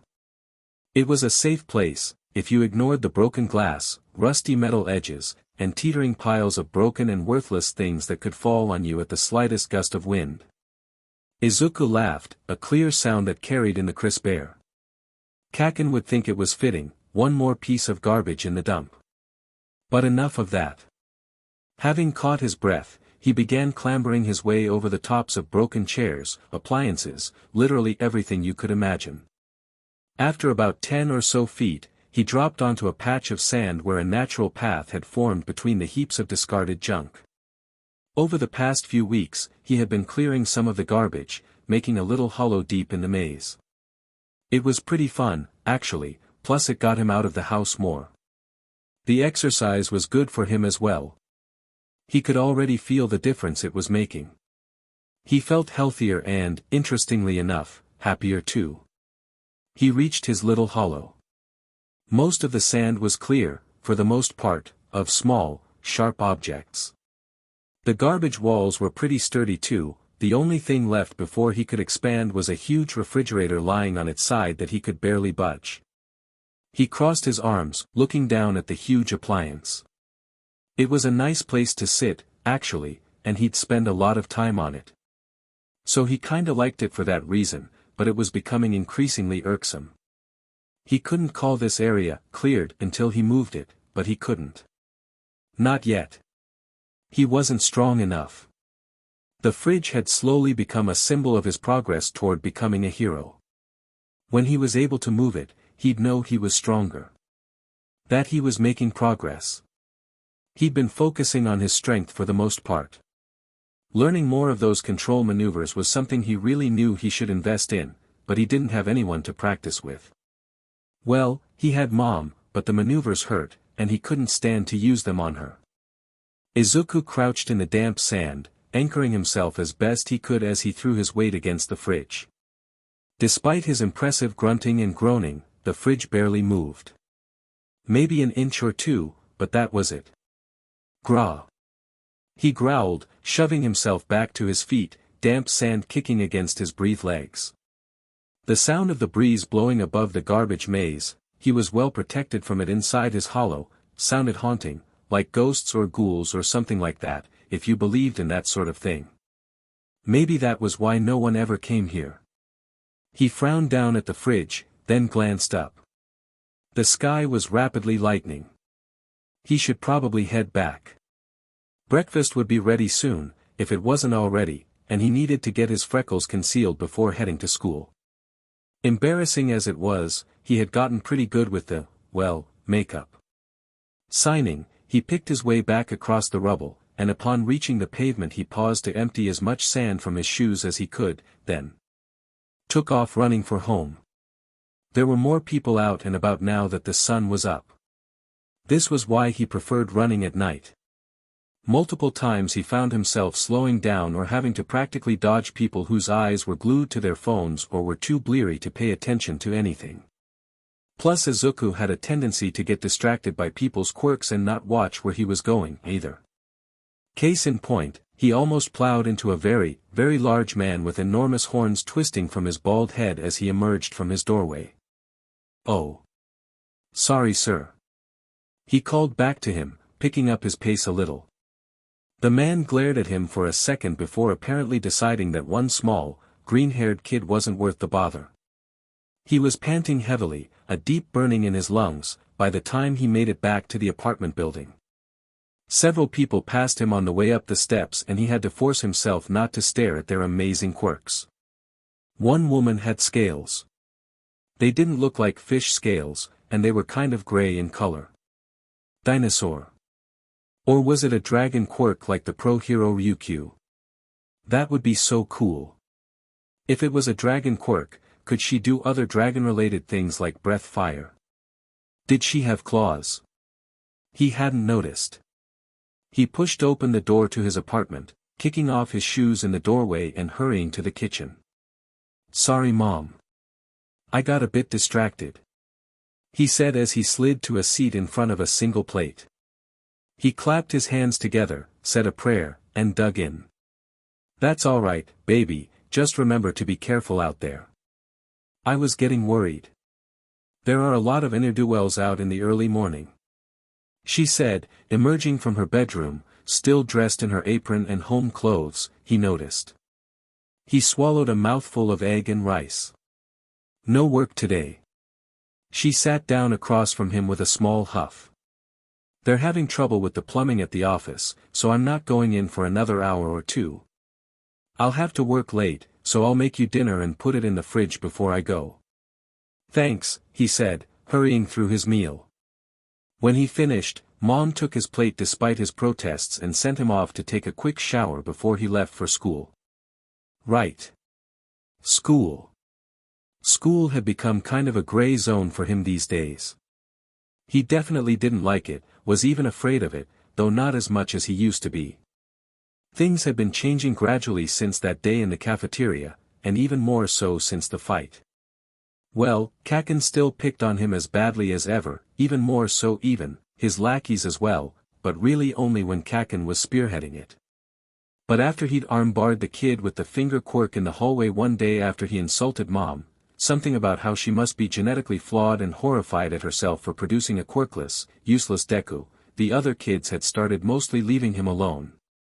Although yes, he had gotten detention for that, but nevertheless, Izuku had been pleased with himself. That didn't stop them from doing things to his desk, though. He frowned, trying to ignore the offensive profanity scrawled across his desk in Sharpie ink. He didn't recognize the handwriting, not that it really mattered. Even if he knew for a fact who'd done it, he'd be the one getting in trouble for it anyway. He pushed his backpack under his desk, trying to ignore the snickering as he pulled out a couple of notebooks, covering up as much of the writing as he could. The word quirkless caught his eye before he opened his latest hero analysis notebook. He smiled to himself, becoming hyper-aware of the concealer on his cheeks and nose. Now that was one thing they had wrong. Oh, shoot, he'd left that bowl of gold sitting on the counter. Now Mom would have to clean it up for him. Darn it. He already felt bad enough from all the times he'd found her scrubbing gold out of or off of things. And then she would always shoo him away with a smile. With a smile. Like she was happy to clean up his mess. Like she loved him. He ducked his head, trying to suppress a smile. Their relationship had been, not quite right since he'd been diagnosed quirkless all those years ago. He'd thought it was because she was disappointed in him, but these last few months had shown him otherwise. She wasn't disappointed. She was worried for him. And him developing a quirk had somehow broken the barriers and shown him the truth. She didn't love him less because he was powerless, and she didn't love him any more now that he had one. She just loved him. That was all. She was still worried, of course, but somehow less so now. The feeling of being watched made him snap back to reality. He glanced around, eyes landing on a glaring Kacchan before the taller boy huffed and turned away, propping his feet up on his desk. Izuku felt a shiver of fear, then mentally shook himself. He could deal with Kacchan. He'd have to, if they were both going to become heroes. Katsuki glared at the nerd, trying to instill some terror in his tiny brain, but the idiot had spaced out. His eyes had taken on that infuriatingly blank quality he'd become all too familiar with over the years. He out to go slap him. Or make an explosion go off in his face. As if sensing Katsuki's thoughts, Deku's eyes snapped into focus and he glanced toward him, an unreadable expression on his face. He ground his teeth. Stupid Deku. He was probably sitting over there analyzing something like he knew it all. Looking down on him, probably. Although, it was odd that the nerd hadn't given him a placating smile or ducked his head or anything. The realization hit him like a truck. Deku wasn't reacting like he was supposed to. He was supposed to hunch up like an idiot, or try to smile, or something, but instead his was just sitting there, hands folded, face blank, staring straight at him. Rah. Stupid Deku. What was up with him? Did he think just because he landed a lucky hit with his DMN backpack he was suddenly tough? That he should magically be respected? Did the nerd think he was weak? He gave Deku a final snarl before slouching and kicking his feet up on the desk. Whatever. The nerd might think he was all that and more since he'd done that stupid thing in the cafeteria and made him look like an idiot, but he wasn't. He'd put him in his place later. Maybe when he wasn't armed with his backpack. He growled at that weak thought, making the extra beside him tense up. He wasn't afraid of no backpack. He could blast that thing into next week, along with stupid Deku's sorry hide. And he hoped he was imagining the feeling of eyes on the back of his head. Izuku's forehead was pressed against his desk. The teacher was in the middle of a lecture about how they were all third years now and would be graduating middle school in a little under a year, and Izuku was just waiting for Kacchan or the teacher to comment on Izuku's ambition of going to UA. It was coming. He could feel it. And it was lunch PRD after this. How could the timing be any worse? The speaker system opened with a painful ringing sound, making him flinch. Will Midoriya Izuku please report to the principal's office? He sat up hard enough to give himself whiplash. What?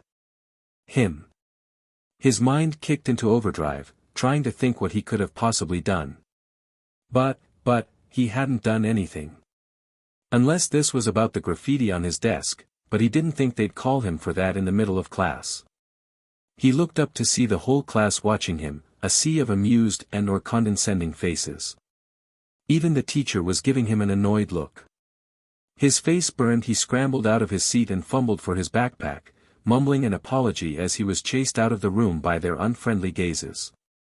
Man, what had he done? What had he done?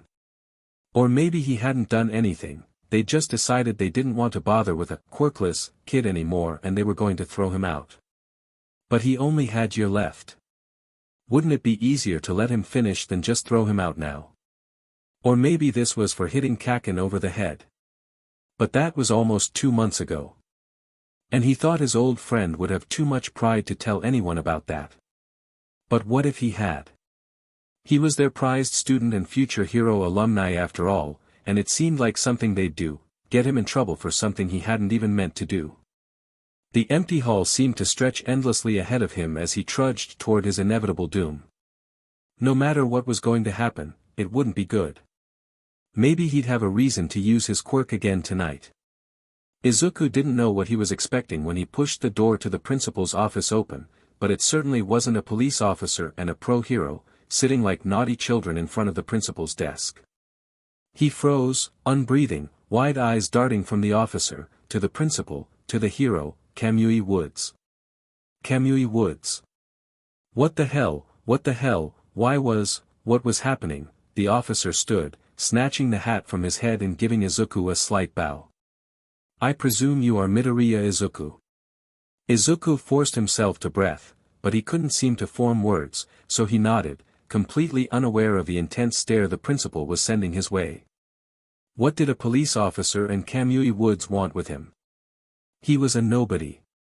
Did someone frame him for something? Was his attack on Kacchan that big of a deal?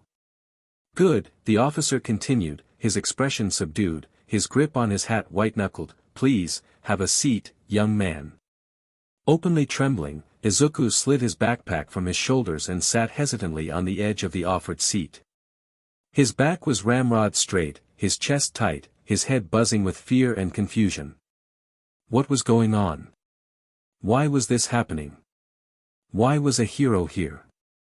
If he had been in less of a panic, he might have noticed Kamui Wood's stiff posture, how he was picking at the wood grain on his fingers, not meeting Izuku's eyes.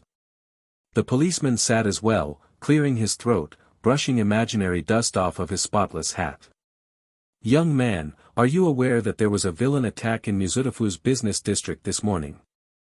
He said, his voice low and even. Izuku forced himself to breath, though his voice came out as an embarrassing squeak as he replied, why yes, sir, I saw the headline on the news, villain attack. What did that have to do with? His ears were beginning to ring. Oh no, don't have a panic attack, not now, this is not a good time for this. Kamui Wood straightened even more, sitting up taller but still not looking up. I was one of the heroes on the scene during the attack, he said, voice low and slightly wavering.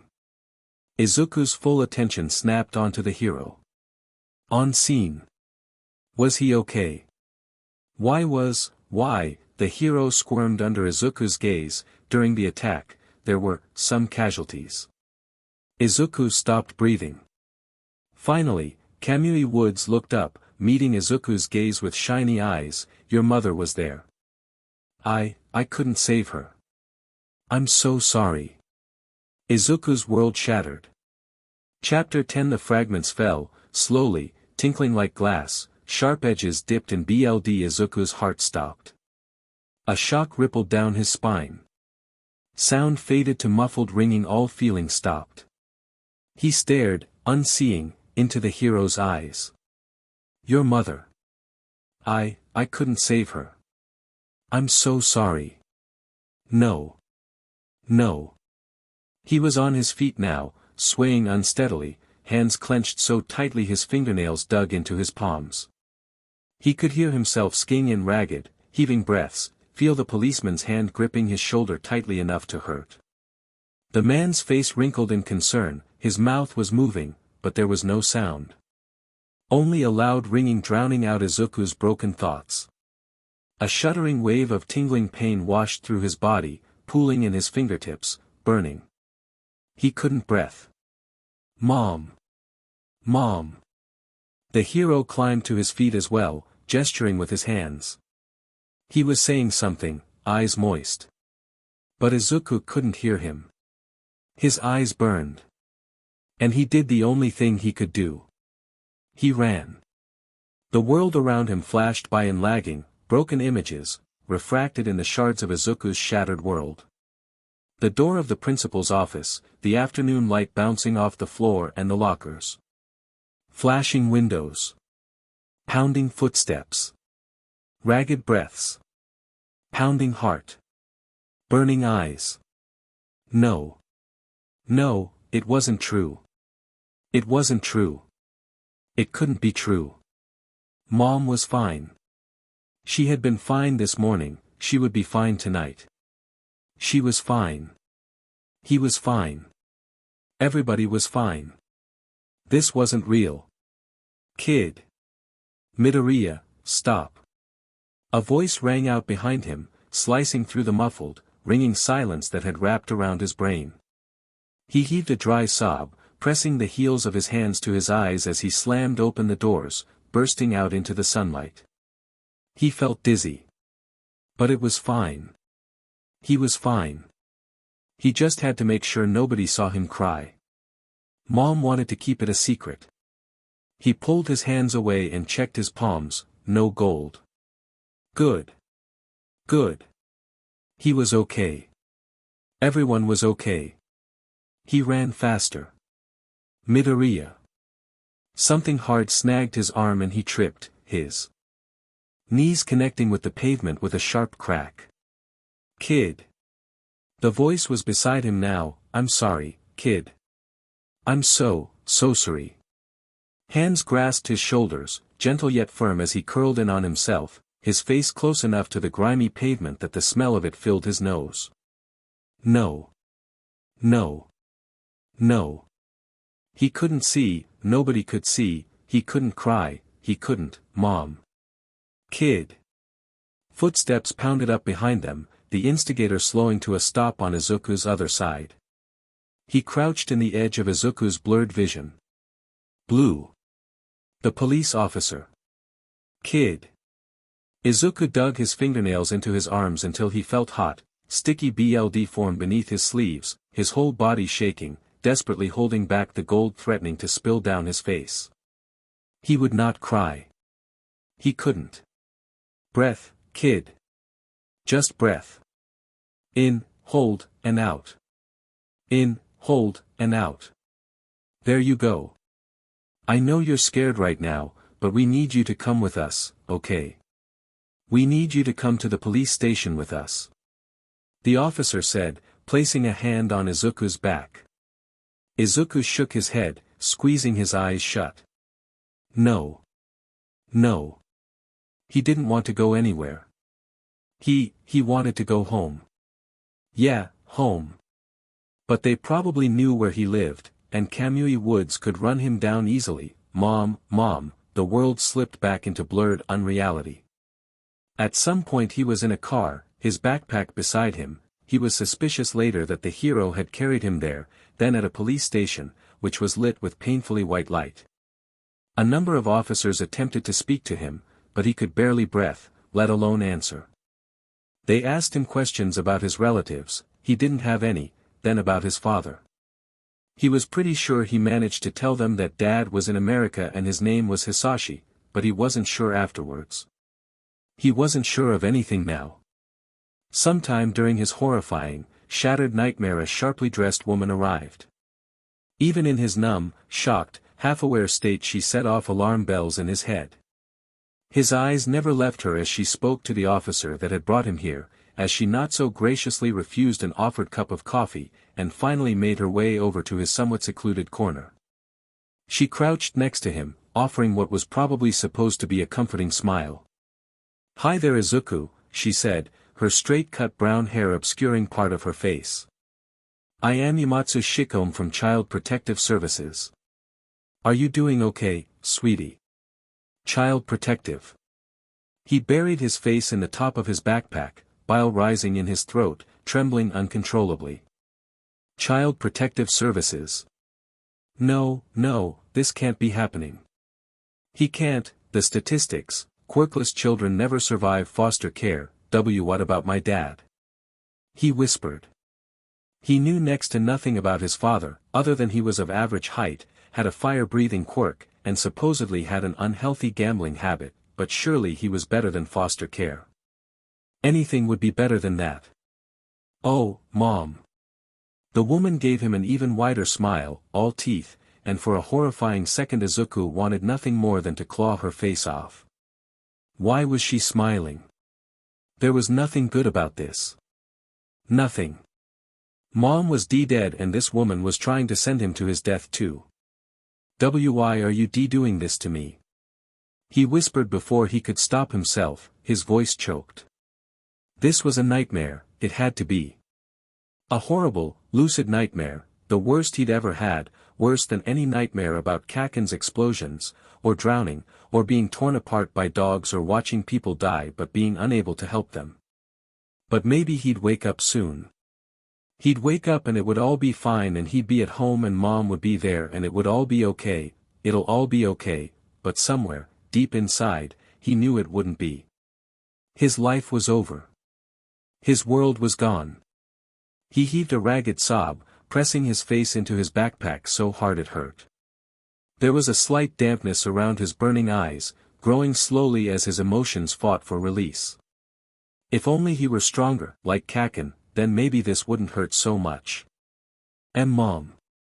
Aizawa glanced across the hectic room, exhausted from another all-nighter.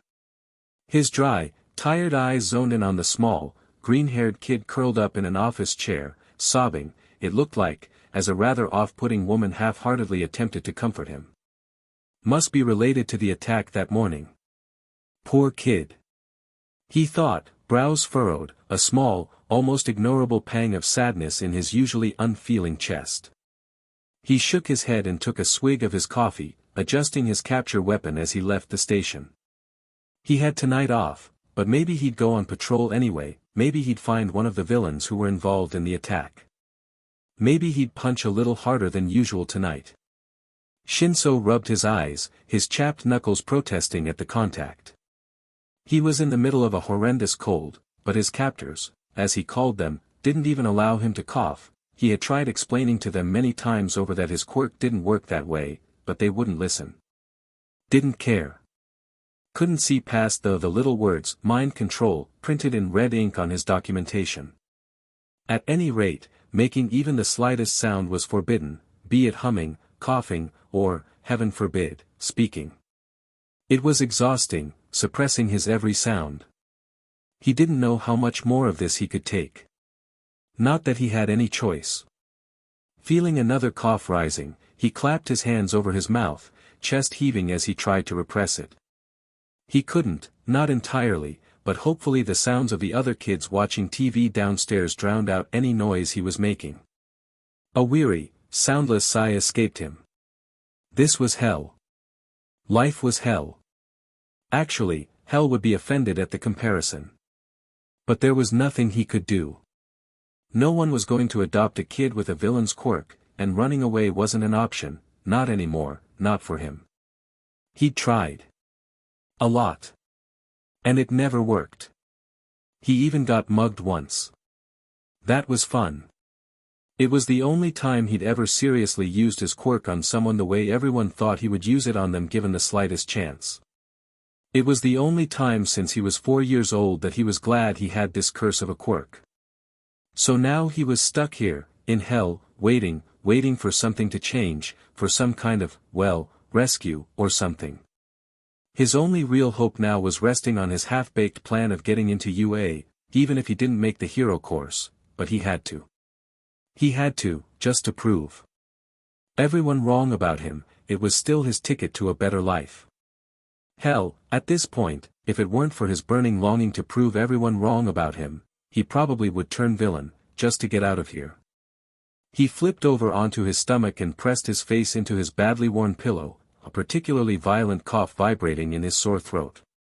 He really needed some cough medication, but that stuff was for the good kids, not the villain kids.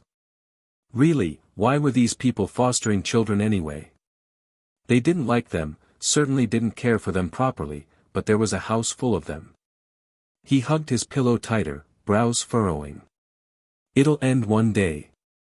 I'll be a pro hero, with my own home, my own life, and I can kick the CRP out of anyone I want to. These people will come crawling, sking up to me, wanting money or something, and I can slam the door in their freaking faces and be like, no. He'd save that kind of language for that glorious, delicious, juicy day. His bedroom door burst open, making him jump out of his skin. He whipped around to see his foster father. He hated that name. He was no father of Shinso's, standing there, filling the entire doorway with his vast bulk, scowling so deeply his dark, thick eyebrows pretty much swallowed up his eyes, the edge of his downturned mouth reaching clear to his chin. Shinso's heart leapt to his throat. What had he done? Had he heard him coughing? Had one of the others blamed him for something again? CRP, CRP, CRP. Shinso. You have a roommate for the night. His name is Midoriya. Give him one of your t-shirts or something to sleep in. He rumbled, spitting Shinso's name with distaste before stepping sideways, all but tossing a smallish, green-haired boy into his drafty, worn-down room. The kid's eyes were wide with infectious fear, his whole body shaking as he flinched away from the man. Great. Another high-strung, traumatized freak to wake him up during his precious few hours of sleep. As if this hellhole couldn't get any worse. There's only one bed, you know, he snapped internally as the man sent both him and the other kid distasteful glares before slamming the door shut and stomping back down the stairs. Shinso propped his head up on one arm, staring at the skinny kid with his signature board, unfriendly gaze. Even if he was the hated one, this was still his room, his bed, and these were his t-shirts, so Homeboy could just SCK it up. Homeboy did SCK it up, much to Shinso's surprise.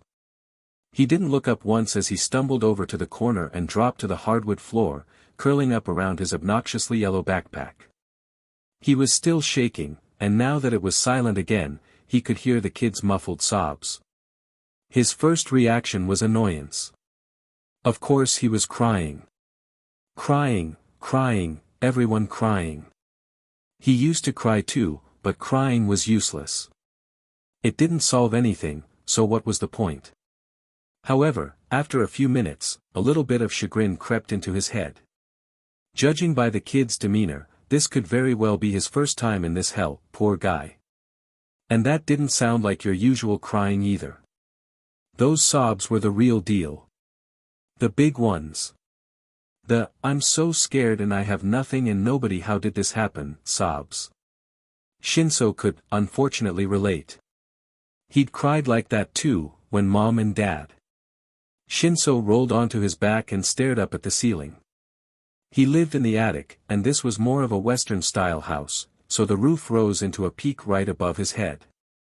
He still hadn't decided whether he liked that fact or not.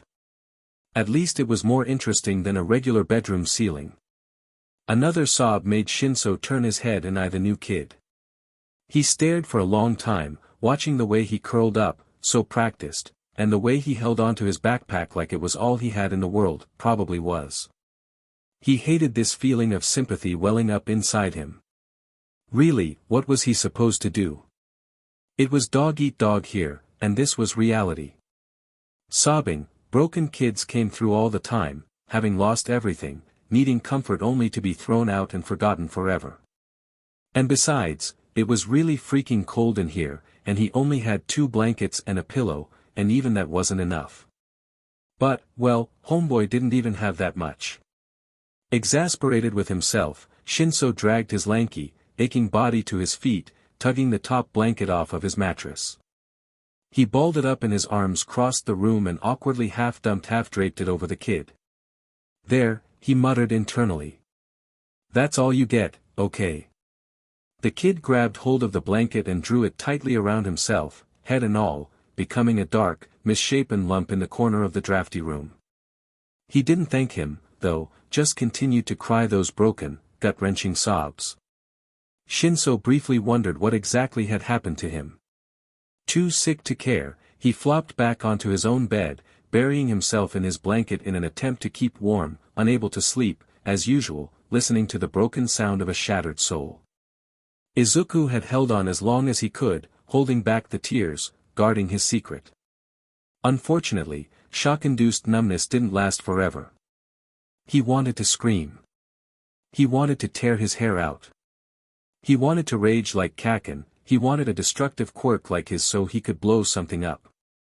He kinda wanted to strangle someone, which was a bit horrifying, and for the first time in his life he felt like he kind of understood why some villains did what they did.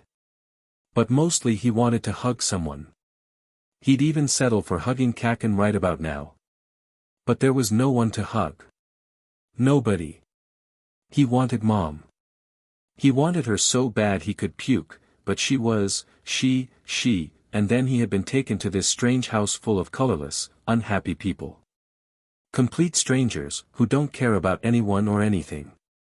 The Child Protective Services woman had brought him to what felt like the last stop before death, smiling at him and telling him he was going to be okay.